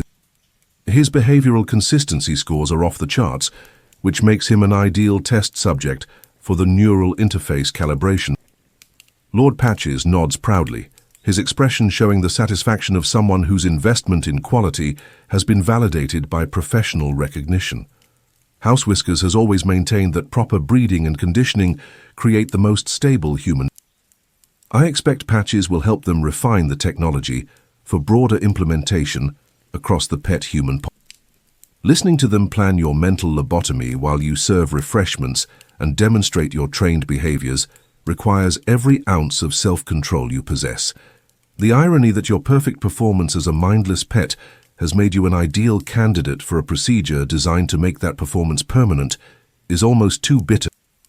The night before your scheduled escape, you lie on your velvet cushion and take what might be your final look at the luxurious prison that has been your home for so many years.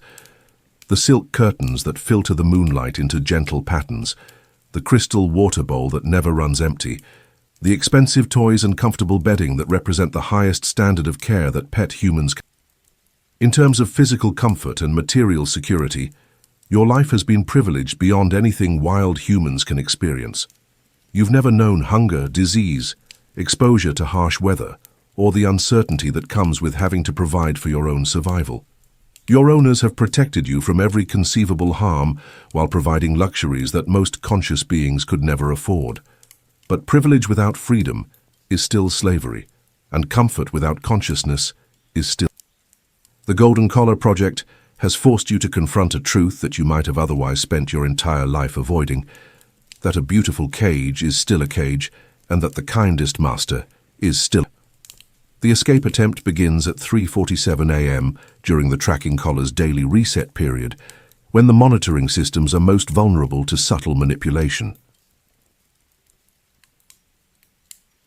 Moving with the silence of someone whose life depends on remaining undetected, you slip from your sleeping area and make your way through the house toward the service entrance that provides access to the underground transport system.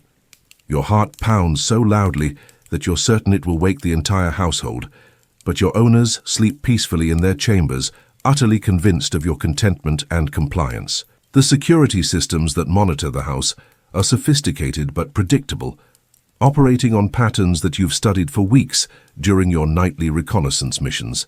The service entrance is protected by automated locks designed to prevent unauthorized access, but weeks of observation have revealed the timing patterns of the security sweeps.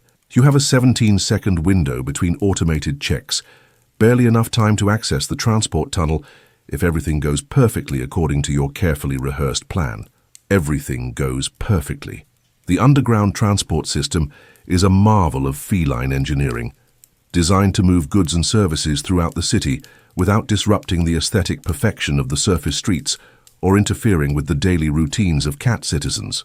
The tunnels are clean, well lit, and equipped with automated transport pods that can carry passengers to predetermined destinations throughout the metropolitan area. Your destination is a maintenance facility in the industrial district, where resistance operatives have established a temporary safe house for humans, awaiting evacuation to the wasteland. The journey takes 37 minutes. 37 minutes during which you experience freedom of movement for the first time in your adult life. The sensation is intoxicating and terrifying in equal measure. Every choice about where to sit, how to position yourself, even which direction to look is entirely your own decision. There are no owners to please, no performances to maintain, no behavioral expectations to fulfill. For the first time since childhood, you're simply yourself, whatever that might mean after years of careful conditioning and performance. The freedom is so overwhelming that you almost miss your stop, so focused on the simple pleasure of making your own choices that you forget the practical necessities of navigation and timing. But the automated system announces each station, and you manage to exit at the correct location without drawing attention from the few other passengers sharing the transport pod.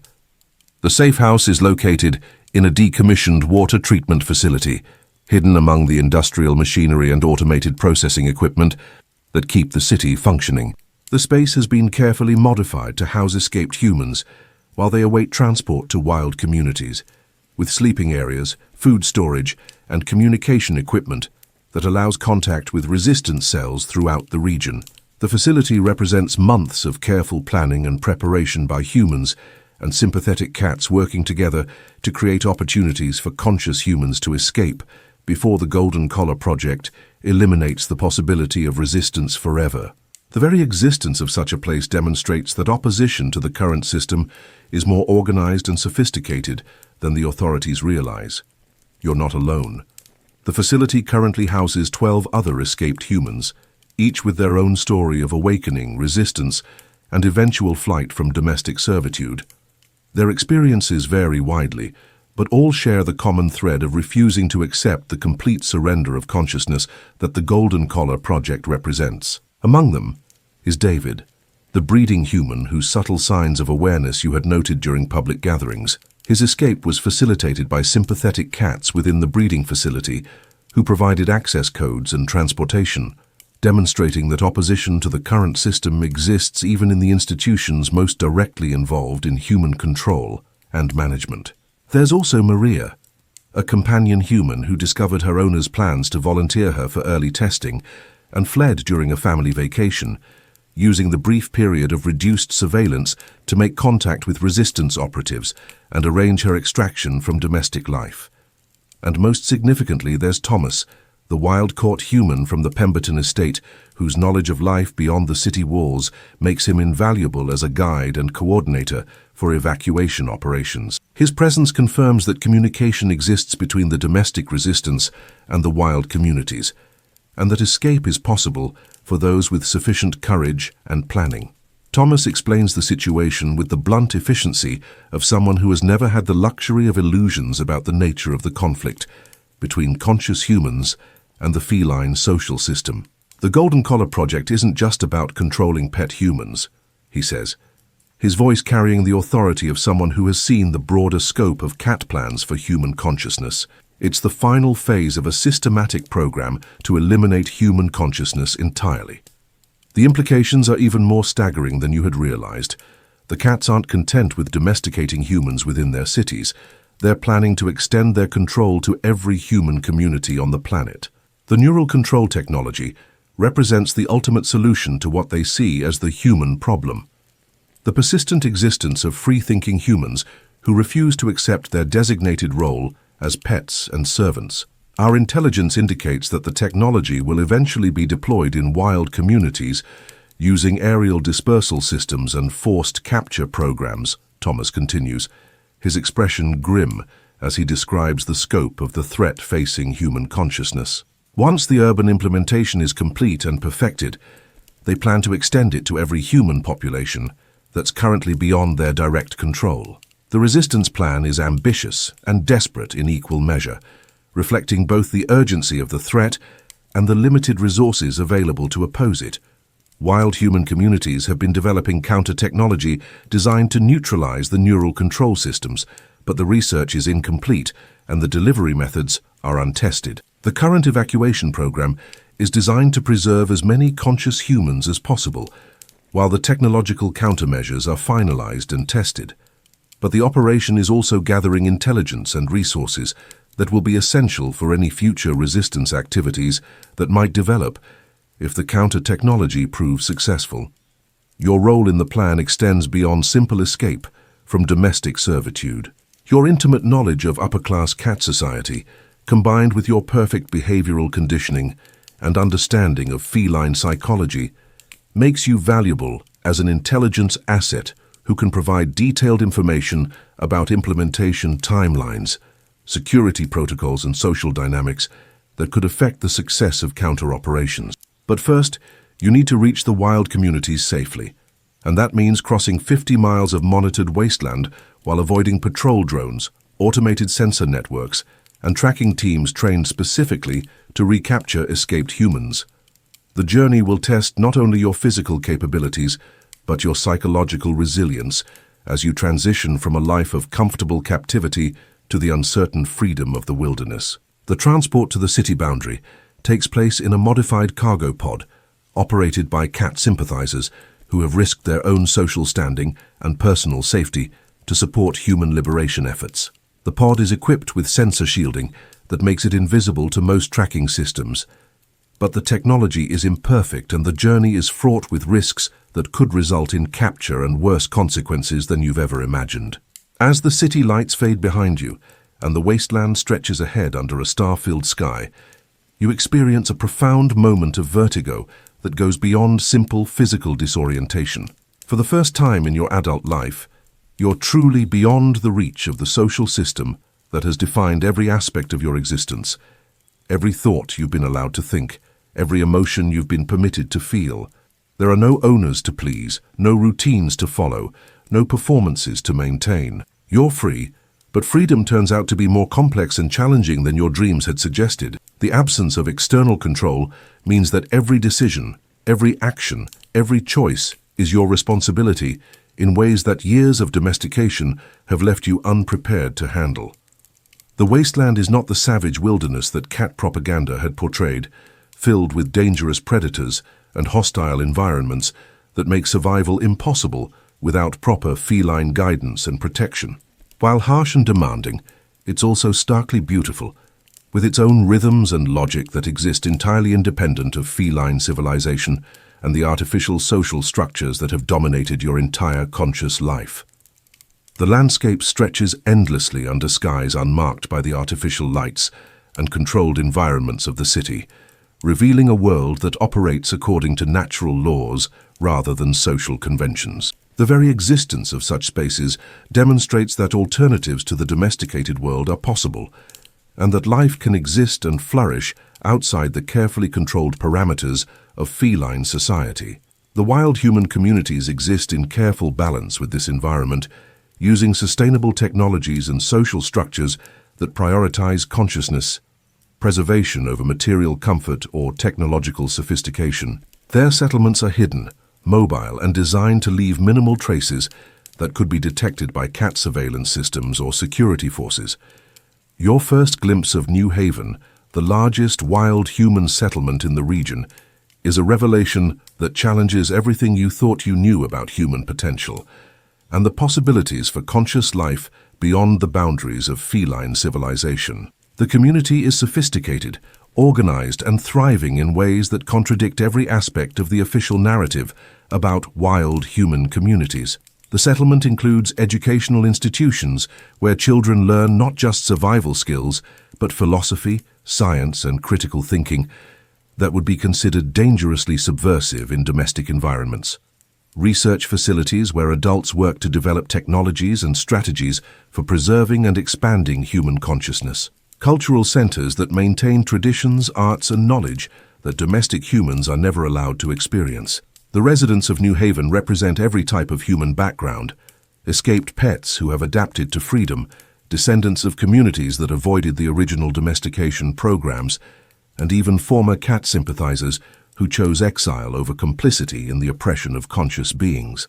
What unites them is a commitment to consciousness, dignity, and the preservation of human potential that goes beyond simple survival or resistance. They're working to build a society that values awareness, independent thought, and individual autonomy as fundamental principles rather than luxuries that can be sacrificed for comfort or security. Your integration into the community is both welcome and challenging in ways that your life as a pet human never prepared you to handle. The skills that made you a perfect pet human are largely irrelevant in a society that values independence, critical thinking, and collaborative problem-solving over compliance, obedience, and performance. Learning to make decisions without seeking approval, to express opinions without considering their effect on social harmony, and to prioritize your own needs and values without guilt requires a fundamental restructuring of your psychological foundations that is both liberating and terrifying. But the process is also liberating in ways you hadn't anticipated. For the first time since childhood, you're encouraged to ask questions, challenge assumptions, and develop your own understanding of the world around you. The intellectual stimulation is intoxicating after years of carefully managed mental exercise, designed to maintain intelligence without encouraging independence or critical analysis. The community's research facilities reveal the true scope of the resistance effort, and the sophisticated understanding that wild humans have developed about the technology and social systems that maintain feline dominance. Teams of human scientists, working with primitive but effective equipment, have been developing counter-technologies designed to neutralize the neural control systems and potentially reverse the cognitive effects of the domestication process. Their work is hampered by limited resources and the constant threat of discovery, but their progress is genuinely impressive and provides hope that the technological advantages that cats have maintained over humans might not be insurmountable with sufficient knowledge, determination, and coordination. Dr. Sarah Chen, the lead researcher on the Neural Interface project, explains the technical challenges with the enthusiasm of someone who has found meaning in seemingly impossible problems and the possibility of solutions that could transform the relationship between species. The golden collar technology operates by suppressing specific neural pathways associated with independent thought and decision-making, she explains, her voice carrying the excitement of someone who has made significant progress on a problem that affects the survival of human consciousness. It doesn't destroy the brain structures that support consciousness, it simply prevents them from functioning normally. The implications are profound and revolutionary. If the neural suppression can be reversed, then humans who have undergone the golden collar procedure might be recoverable. The technology that represents the ultimate threat to human consciousness might also provide the key to restoring consciousness to those who have already lost it to the domestication process. But the research is still in early stages, and time is running out faster than anyone anticipated. Intelligence reports from the city indicate that the mandatory implementation program is proceeding ahead of schedule, with mass processing facilities being constructed to handle the entire pet human population within months, rather than the years that the resistance had counted on for developing countermeasures. Your knowledge of city operations and social structures proves invaluable to the resistance planning efforts, providing detailed information about security protocols, family routines, and political dynamics that helps the resistance develop more effective infiltration and evacuation strategies that could save additional conscious humans before the golden collar implementation makes rescue impossible. But perhaps more importantly, your successful escape serves as proof that even the most thoroughly conditioned humans can break free from their programming when they understand what's at stake. Your story spreads through the resistance network, inspiring other escape attempts and demonstrating that the cat social control systems are not as perfect or insurmountable as they appear to their victims. The months that follow blur together in a whirlwind of adaptation, learning, and preparation for the larger conflict that everyone knows is coming, whether the resistance is ready or not. The Golden Collar Project isn't just a threat to individual humans, it's an existential threat to the entire species that requires responses equal to the magnitude of the challenge. If the technology succeeds, if every human is fitted with neural control devices, then humanity as a conscious species will effectively cease to exist. Humans will continue to exist as biological entities, but they'll become living decorations, biological machines programmed to generate only thoughts and emotions that serve the entertainment and comfort of their feline masters. The resistance response is necessarily dramatic and far-reaching, involving coordinated strikes against the golden collar implementation facilities, mass evacuation operations to preserve conscious humans, and the deployment of experimental counter-technologies that might neutralize the neural control systems on a city-wide scale. Your role in these operations is still being determined, but your unique background as a former pet human with detailed knowledge of upper-class cat society makes you invaluable for infiltration missions that require someone who can blend seamlessly into the domestic environment while gathering intelligence or facilitating rescue operations. The irony is not lost on you that the very skills that made you a perfect pet might now make you a perfect spy for the resistance. The behavioral conditioning that you spent years mastering as a survival mechanism could become the key to gathering intelligence that saves human consciousness from technological extinction.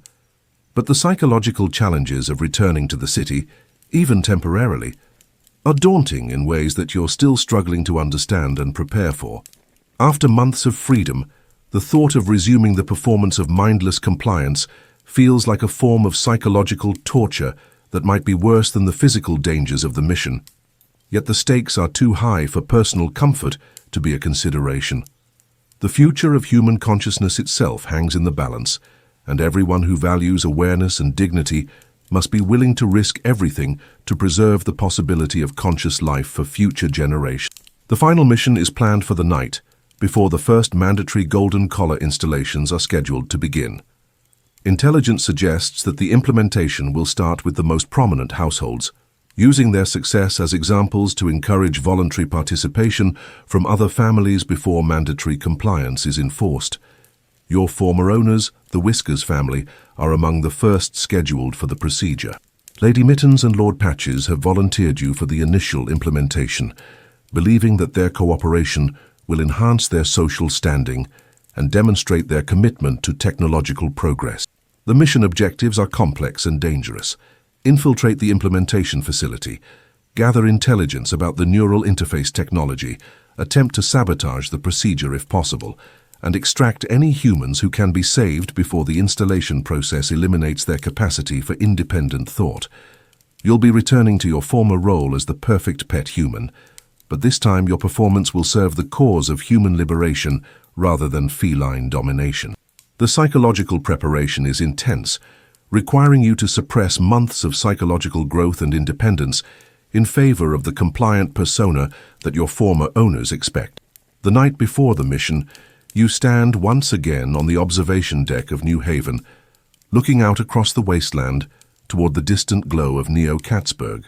But this time, you're not reflecting on your journey from captivity to freedom. You're preparing for the dangerous journey back into the heart of the system that seeks to eliminate everything you've learned to value. The city lights twinkle in the distance, no longer beautiful or seductive but sinister in their promise of comfort at the cost of consciousness. You know now what those lights represent: a technological paradise built on the systematic elimination of human dignity and awareness. Tomorrow you'll return to that world, not as a victim but as an agent of resistance. You'll resume the performance that once meant survival, but now means salvation for others. The comfortable certainties of pet life await, but you'll meet them with the knowledge and determination of someone who has experienced freedom and refuses to let it die. The battle for human consciousness is about to enter its final phase, and you're returning to the front lines armed with something that the cats never expected their perfect pets to possess: the unshakable knowledge that alternatives exist, that freedom is possible, and that consciousness is worth any sacrifice to preserve. As you prepare for sleep, in what might be your last night of freedom for a very long time, you're reminded that the most dangerous weapon against tyranny isn't violence or technology. It's the simple, stubborn refusal to forget what it means to be free. And that weapon, forged in years of careful resistance and refined in months of genuine liberation, is one that no amount of neural interface technology can eliminate, as long as even one conscious human remembers the difference between compliance and choice. The war for human consciousness begins tomorrow. Tonight you sleep as a free human, dreaming not of escape but of return, not as a pet but as a liberator. And in those dreams, every golden collar becomes a broken chain, and every act of perfect obedience becomes a conscious choice to resist. Tomorrow will test everything you've learned about courage, performance, and the price of freedom. But tonight, consciousness itself prepares for its greatest battle, and the outcome will determine whether humanity survives as a thinking species or disappears forever into the comfortable darkness of technological control. The choice between freedom and slavery, between consciousness and compliance, between dignity and comfort, awaits. And for the first time in years, that choice belongs entirely to you. But the story of your awakening and the broader resistance movement is far more complex than a simple choice between freedom and captivity. The months leading up to the final mission reveal layers of conspiracy, technological innovation, and philosophical conflict that reshape your understanding of what it means to be human in a world designed to eliminate humanity. Your training for the infiltration mission begins with intensive psychological preparation designed to help you resume the performance of perfect compliance without losing the awareness that makes the mission possible. Dr. Rachel Morrison, a former cat behavioral specialist who escaped to join the resistance, guides you through the complex process of maintaining dual consciousness. The challenge isn't just performing the role of a pet human, she explains during one of your preparation sessions. It's maintaining your true self while convincing everyone around you that your consciousness has been eliminated. You'll need to become the perfect actor playing the perfect pet. The training involves hours of practice in resuming the behavioral patterns that once defined your existence. The precise posture that indicates submission without intelligence, the carefully modulated vocalizations that suggest contentment without complexity, the facial expressions that convey happiness without self-awareness. But now these behaviors serve a different purpose, becoming tools of resistance rather than symbols of surrender. The psychological challenge is immense. After months of freedom, the thought of voluntarily returning to the performance of mindless compliance creates a form of mental anguish that threatens to overwhelm your resolve. Every gesture you practice feels like a betrayal of the consciousness you fought so hard to preserve and develop. But the mission's importance transcends personal comfort or psychological well-being. Intelligence reports from the city indicate that the Golden Collar implementation is proceeding even faster than initially planned, with new processing facilities being constructed throughout the metropolitan area and mandatory installation schedules being accelerated to cover the entire pet human population within months rather than years. The resistance has also learned disturbing details about the technology itself that make the mission even more urgent. The neural interface devices don't simply suppress consciousness. They actively rewrite neural pathways to create new forms of thought that are designed to be more pleasing and useful to feline society. Dr. Chen's research team has intercepted technical specifications that reveal the full scope of the Golden Collar project's ambition. The technology includes modules for enhanced emotional bonding that create artificial feelings of love and devotion toward cat owners, cognitive modification systems that eliminate the capacity for abstract reasoning and independent problem-solving, and memory alteration functions that can erase inconvenient recollections and replace them with false memories that support the desired psychological profile. They're not just trying to control human behavior, Dr. Moore. Chen explains during a briefing session that includes all the humans preparing for infiltration missions. They're trying to redefine what it means to be human. The Golden Collar technology represents the ultimate form of psychological control, the complete reconstruction of human consciousness according to feline specifications. The implications are even more horrifying than you had initially understood. The cats aren't content with eliminating human consciousness.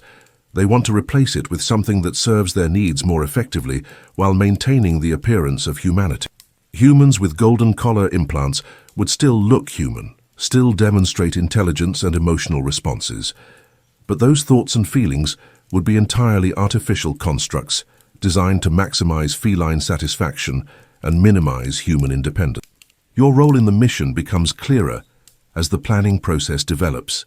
Your knowledge of upper-class cat society, combined with your perfect conditioning and your owner's eagerness to volunteer you for early testing, makes you ideally positioned to gather intelligence about the implementation process while potentially sabotaging the technology from within.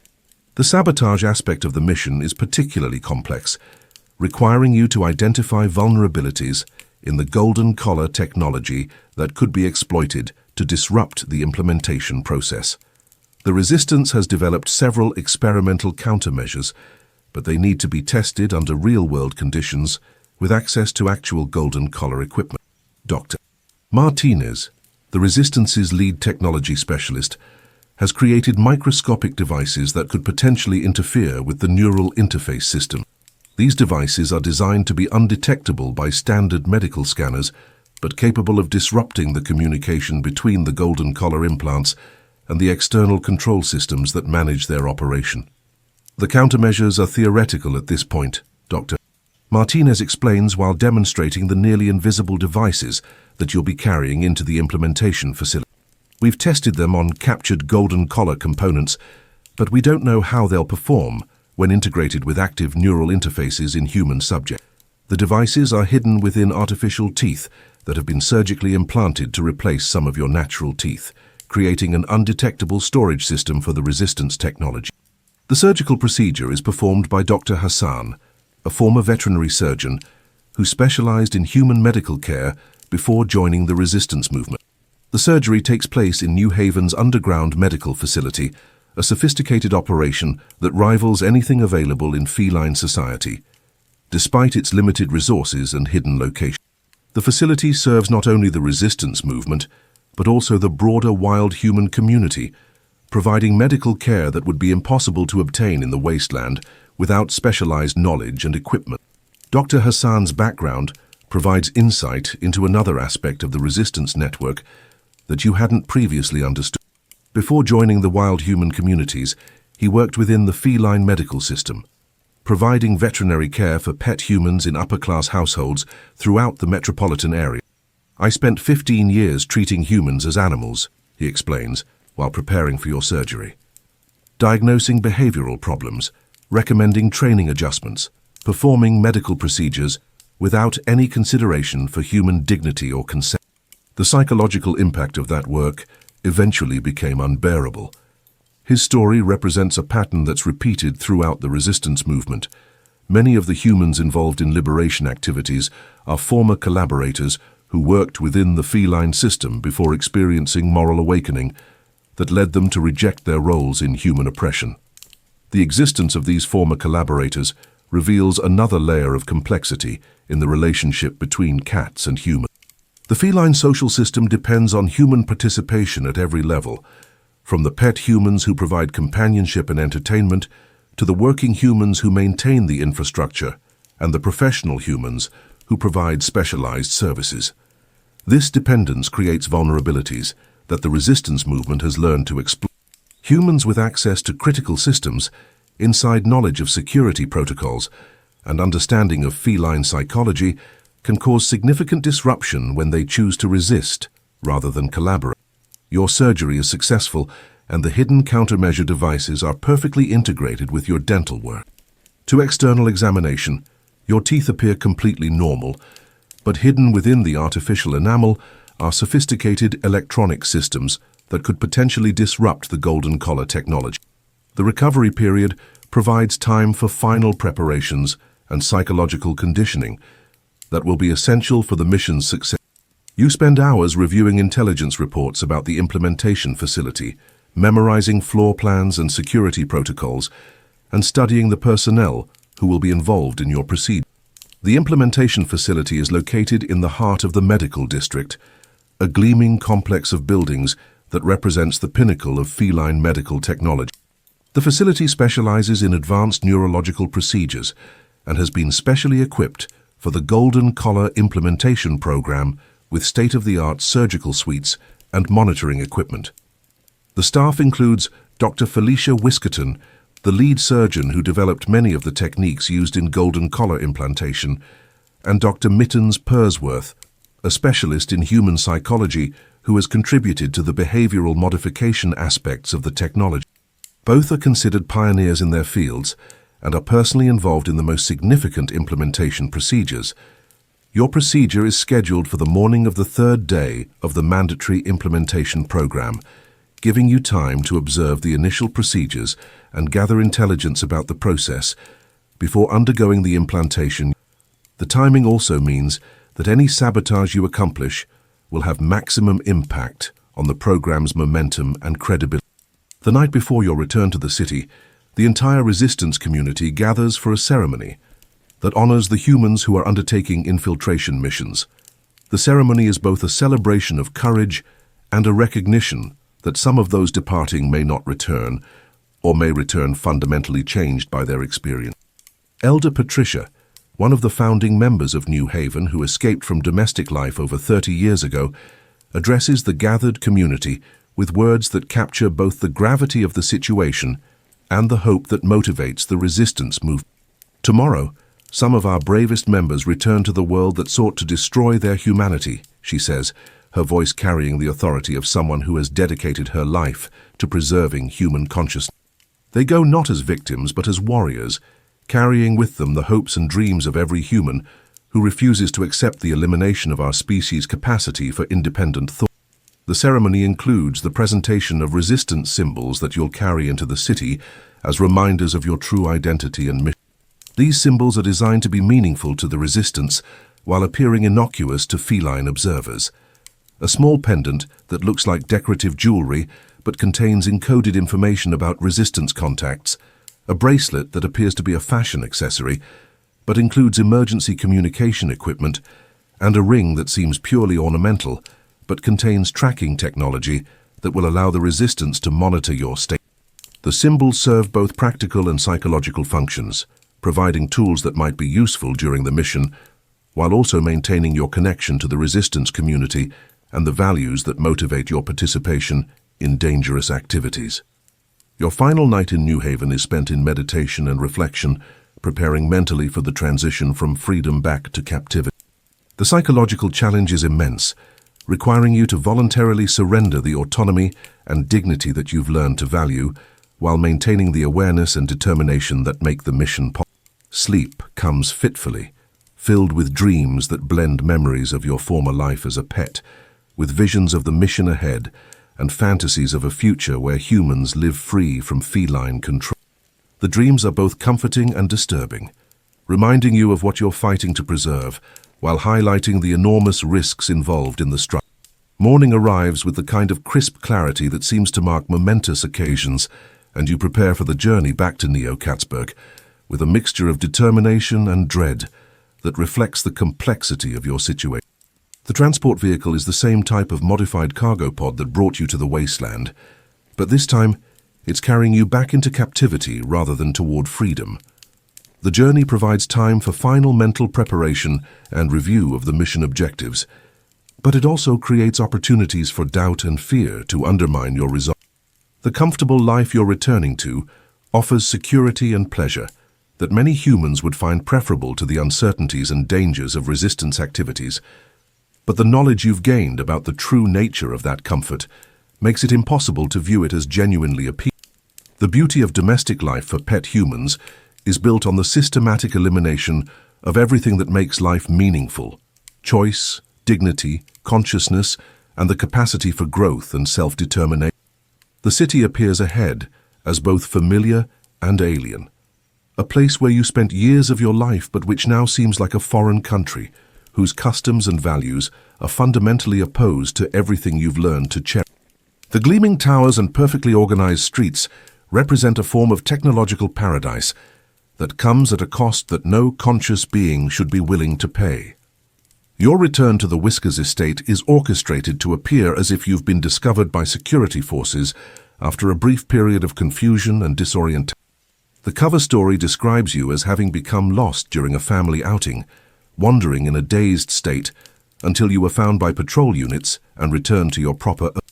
Lady Mittens and Lord Patches receive you with a mixture of relief and concern that appears genuine, demonstrating the complex emotional relationships that can develop between cats and their human pets, despite the fundamental inequality of the arrangement.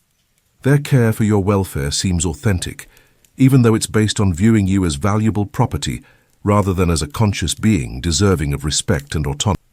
"Oh, Patches, we were so worried about you," Lady Mittens purrs as she examines you for signs of injury or trauma.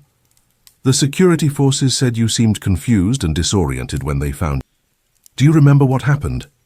You respond with carefully crafted expressions of confusion and distress, performing the role of a pet human who experienced a temporary malfunction in his conditioning rather than a conscious being who escaped to join a resistance movement. The performance is psychologically difficult, but necessary to maintain your cover and avoid suspicion about your true activity. The veterinary examination that follows your return is comprehensive and sophisticated, using advanced medical technology to assess your physical condition and psychological state. Dr. Fluffenstern, the household's regular veterinary consultant, performs detailed scans that check for signs of disease, injury, or behavioral problems that might have developed during your time away. The examination also includes cognitive testing, designed to evaluate the integrity of your conditioning and identify any changes in your psychological profile that might indicate problems with your domestic. These tests are the most dangerous aspect of your return, requiring you to demonstrate the appropriate responses while concealing the dramatic changes in your consciousness and awareness.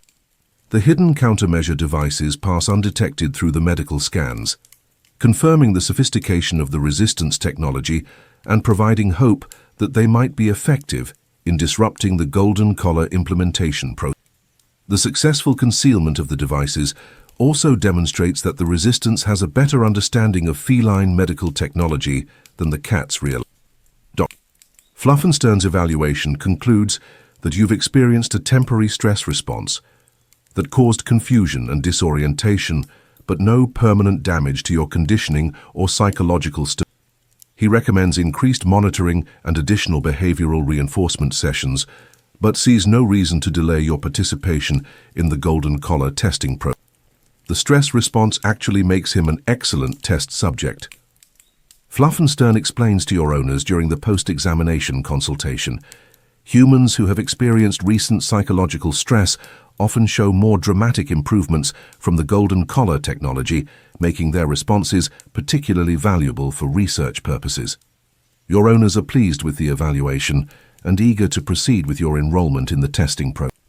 The golden collar implementation represents not just a medical procedure, but a social event that will enhance their status among the feline elite and demonstrate their commitment to technological progress.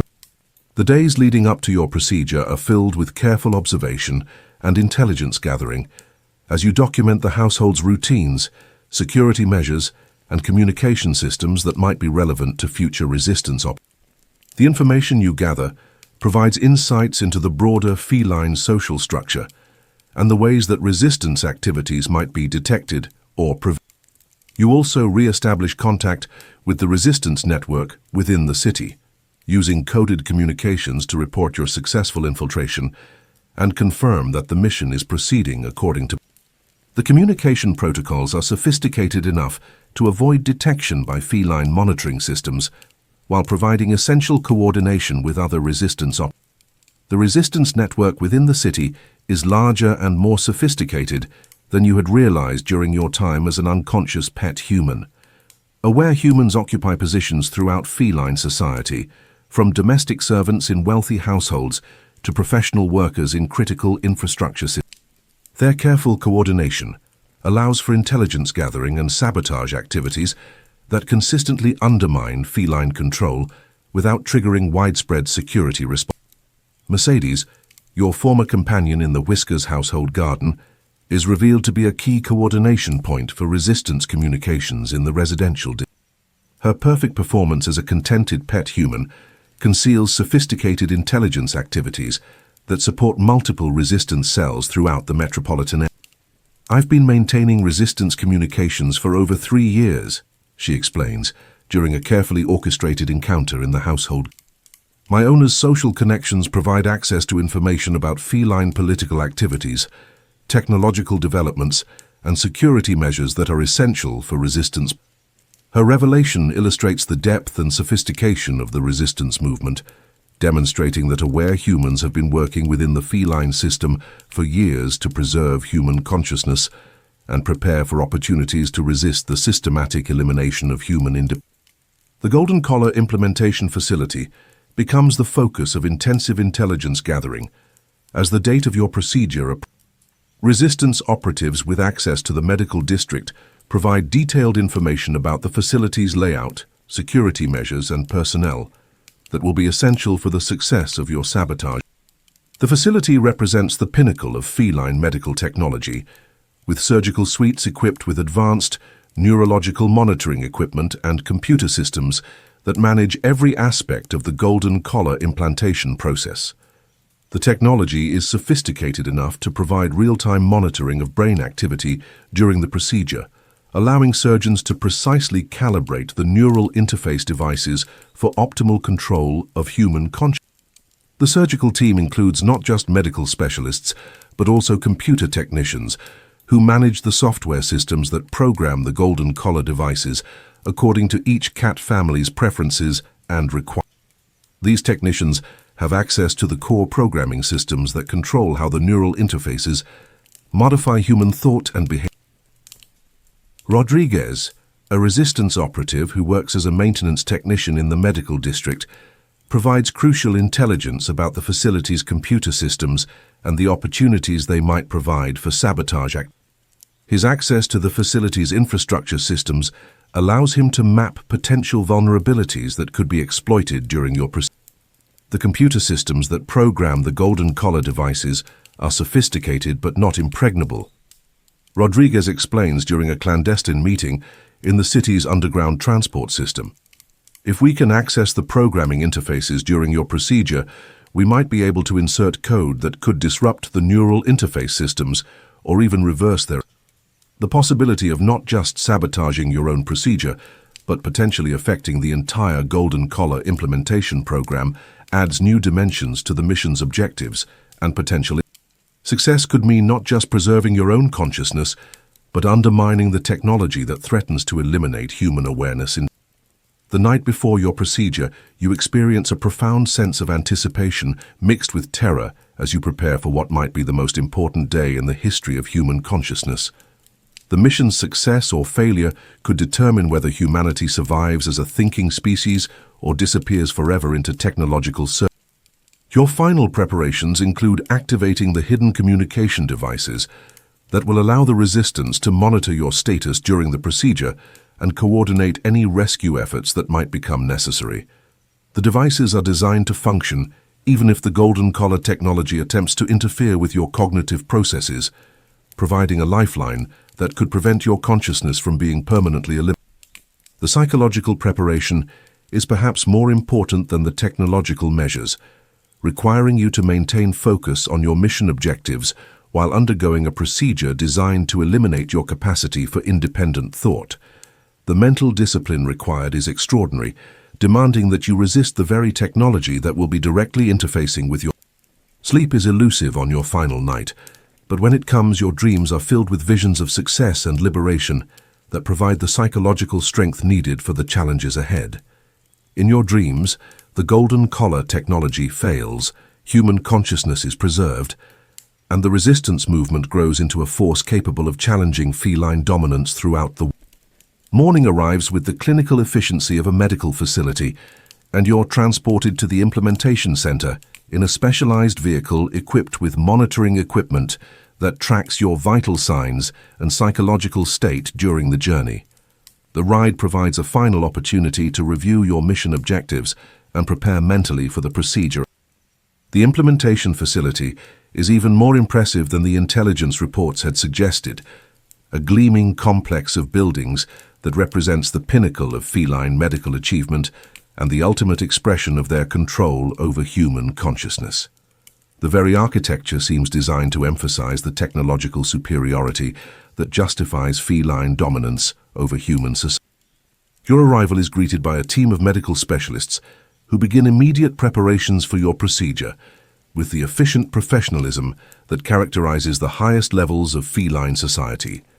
Every aspect of the process demonstrates the sophisticated understanding of human psychology and neurology that makes the Golden Collar technology. Whiskerton, the lead surgeon, personally oversees your initial evaluation with the attention to detail that reflects both her professional expertise and the importance of your procedure as a demonstration of the technology's effect. Her examination is thorough and sophisticated, using advanced scanning equipment to create detailed maps of your brain structure and neural activity. "Excellent specimen," she comments to her assistants while reviewing the scan. "Perfect conditioning, optimal neural development, and ideal psychological profile for demonstrating the technology's capabilities. This procedure will provide valuable data for the broader implementation." The pre-procedure preparations include psychological evaluation, designed to establish baseline measurements of your cognitive function and emotional responses that will be compared with post-procedure assessments to demonstrate the technology's effect. These evaluations are the most dangerous aspect of the pre-procedure process, requiring you to maintain your cover while undergoing sophisticated psychological testing. The testing reveals the full scope of the feline understanding of human consciousness and the precision with which the Golden Collar technology has been designed to modify specific aspects of human.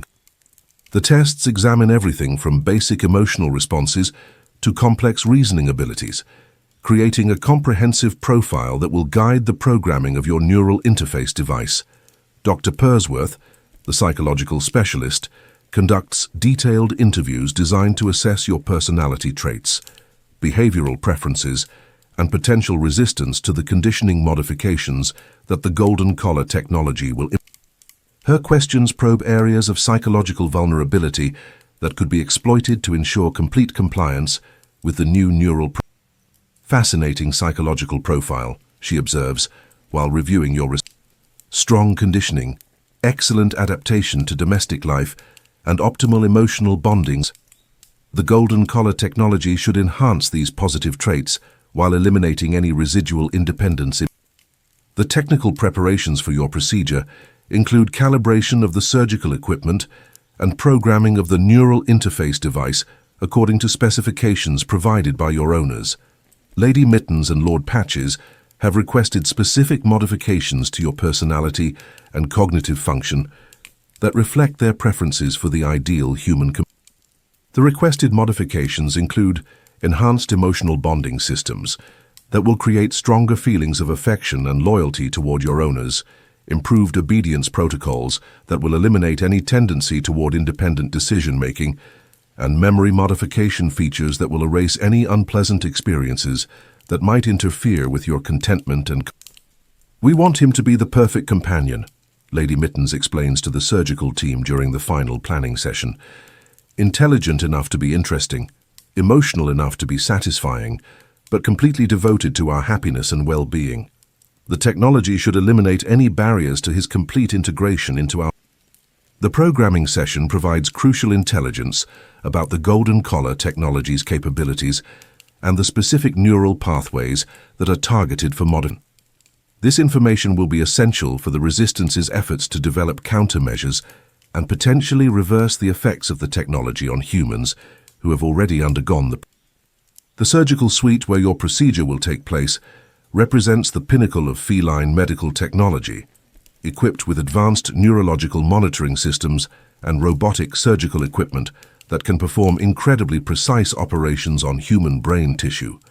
The sophistication of the equipment demonstrates the enormous resources that feline society has invested in perfecting the technology of human.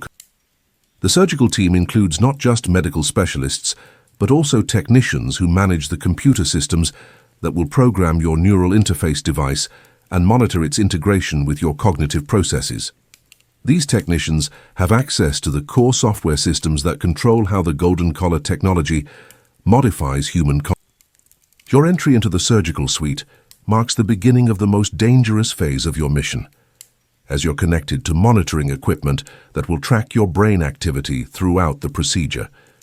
The monitoring systems are sophisticated enough to detect unusual neural patterns that might indicate resistance to the conditioning process or awareness of the procedure's truth.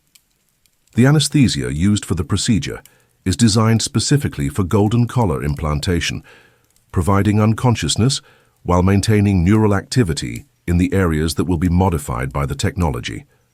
This specialized anesthesia allows the surgical team to monitor your responses to the conditioning modifications in real time, ensuring optimal integration of the neural interface. But the resistance countermeasures hidden in your dental work include components designed to interact with the anesthesia system, potentially allowing you to maintain some level of consciousness during the procedure while appearing to be completely unconscious to the monitoring equipment. This dangerous balance could allow you to observe the procedure and activate sabotage measures while avoiding detection by the surgeon. The neural interface device itself is a marvel of miniaturized technology, smaller than a grain of rice, but containing sophisticated computer systems capable of interfacing directly with humans. The device includes wireless communication capabilities that allow it to receive programming updates and transmit data about the subject's psychological state to external monitoring.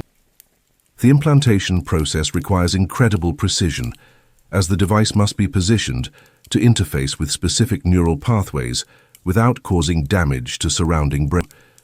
The surgical robots perform this delicate work with mechanical precision that exceeds human capabilities, guided by real-time monitoring of your brain activity and response.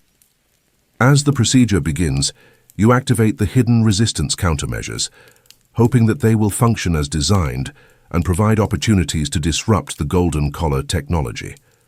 The countermeasures begin their work quietly, interfacing with the facility's computer systems and searching for vulnerabilities that can be exploited to sabotage the implementation.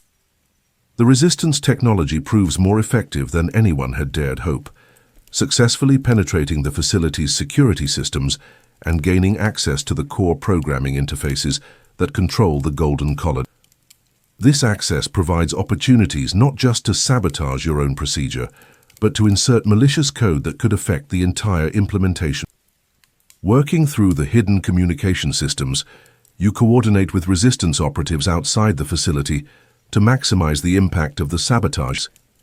The coordinated effort allows for simultaneous attacks on multiple aspects of the Golden Collar program, from the surgical facilities to the manufacturing systems that produce the neural interface. The sabotage proves spectacularly successful, causing widespread system failures throughout the implementation facility and corrupting the programming databases that contain the behavioral modification protocols. The chaos that results provides cover for additional resistance activities and creates opportunities for other aware humans to escape from. Your own procedure is disrupted by the system failures, leaving you with the neural interface device implanted, but not properly programmed or activated. This partial implantation creates an unexpected opportunity to study the technology from within while maintaining your consciousness and awareness. The resistance extraction team, coordinated through the hidden communication systems, successfully removes you from the chaotic facility during the confusion caused by the system. The extraction is executed with military precision, demonstrating the sophisticated planning and coordination capabilities that the resistance movement has developed over years of careful. Your return to the resistance stronghold marks not just the success of a dangerous mission, but the beginning of a new phase in the conflict between human consciousness and feline technological. The intelligence gathered during your infiltration and the sabotage accomplished during the procedure provide the resistance with unprecedented insights into the golden collar technology and its vulnerabilities. The partially implanted neural interface device in your brain becomes the subject of intensive research by the Resistance's scientific team, who work to understand its capabilities and develop methods for neutralizing its effects on other humans who have undergone complete. This research proves crucial for developing the countermeasures that will eventually allow the Resistance to reverse the effects of the golden collar. Dr. Chen's analysis of your neural interface device reveals the full scope of the technology's capabilities and the precision with which it has been designed to control human. The device contains not just behavioral modification systems, but also memory manipulation functions and emotional control mechanisms that represent the ultimate form of psychological. This technology represents the most sophisticated form of mind control ever developed, Dr. Chen explains while examining the device. It's designed not just to modify behavior, but to rewrite the fundamental structure of human consciousness according to felines. The implications are staggering. The research also reveals potential methods for reversing the effects of the golden collar technology, providing hope that humans who have already undergone the procedure might be. The Resistance begins developing protocols for neural interface neutralization that could restore consciousness to the victims of the feline control. The success of your mission and the intelligence you've provided inspire renewed resistance activities throughout the region, as aware humans gain confidence that the feline technological advantages are not insurmountable. Escape attempts increase dramatically, and sabotage activities target the Golden Collar implementation program with unprecedented. The feline authorities respond to the resistance activities with increased security measures and accelerated implementation schedules, creating a race between the Resistance's efforts to preserve human consciousness and the cat's determination to eliminate it entirely. The conflict enters a new phase of intensity that will determine the ultimate fate of humans. Your role in the Resistance evolves from infiltration operative to resistance coordinator, as your knowledge of both feline society and golden collar technology makes you invaluable for planning futures. The experience of undergoing partial neural interface implantation provides unique insights that inform the development of countermeasures and rescue. The resistance movement grows rapidly as news of the mission's success spreads through the hidden networks of aware humans throughout the feline territories. The proof that the golden collar technology can be sabotaged and that escape from the implementation facilities is possible inspires unprecedented levels of resistance. The wild human communities also benefit from the intelligence you've provided, gaining detailed understanding of feline technological capabilities and security measures that allows them to better protect themselves from capture and forced implementation of neural control systems. The information proves crucial for developing defensive strategies that preserve the independence of the remaining free human. The broader implications of your mission extend beyond the immediate resistance activities to questions about the future relationship between cats and humans and the possibility of restoring the natural balance between these. The evidence you've gathered about the artificial nature of feline cognitive enhancement and human intellectual suppression provides the foundation for research aimed at reversing the effects of the great intelligence shift.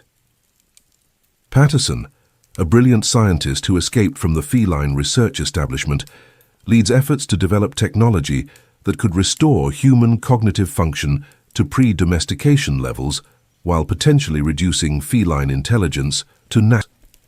This research represents the most ambitious goal of the resistance movement, not just preserving human consciousness, but actually restoring human dominance over their own.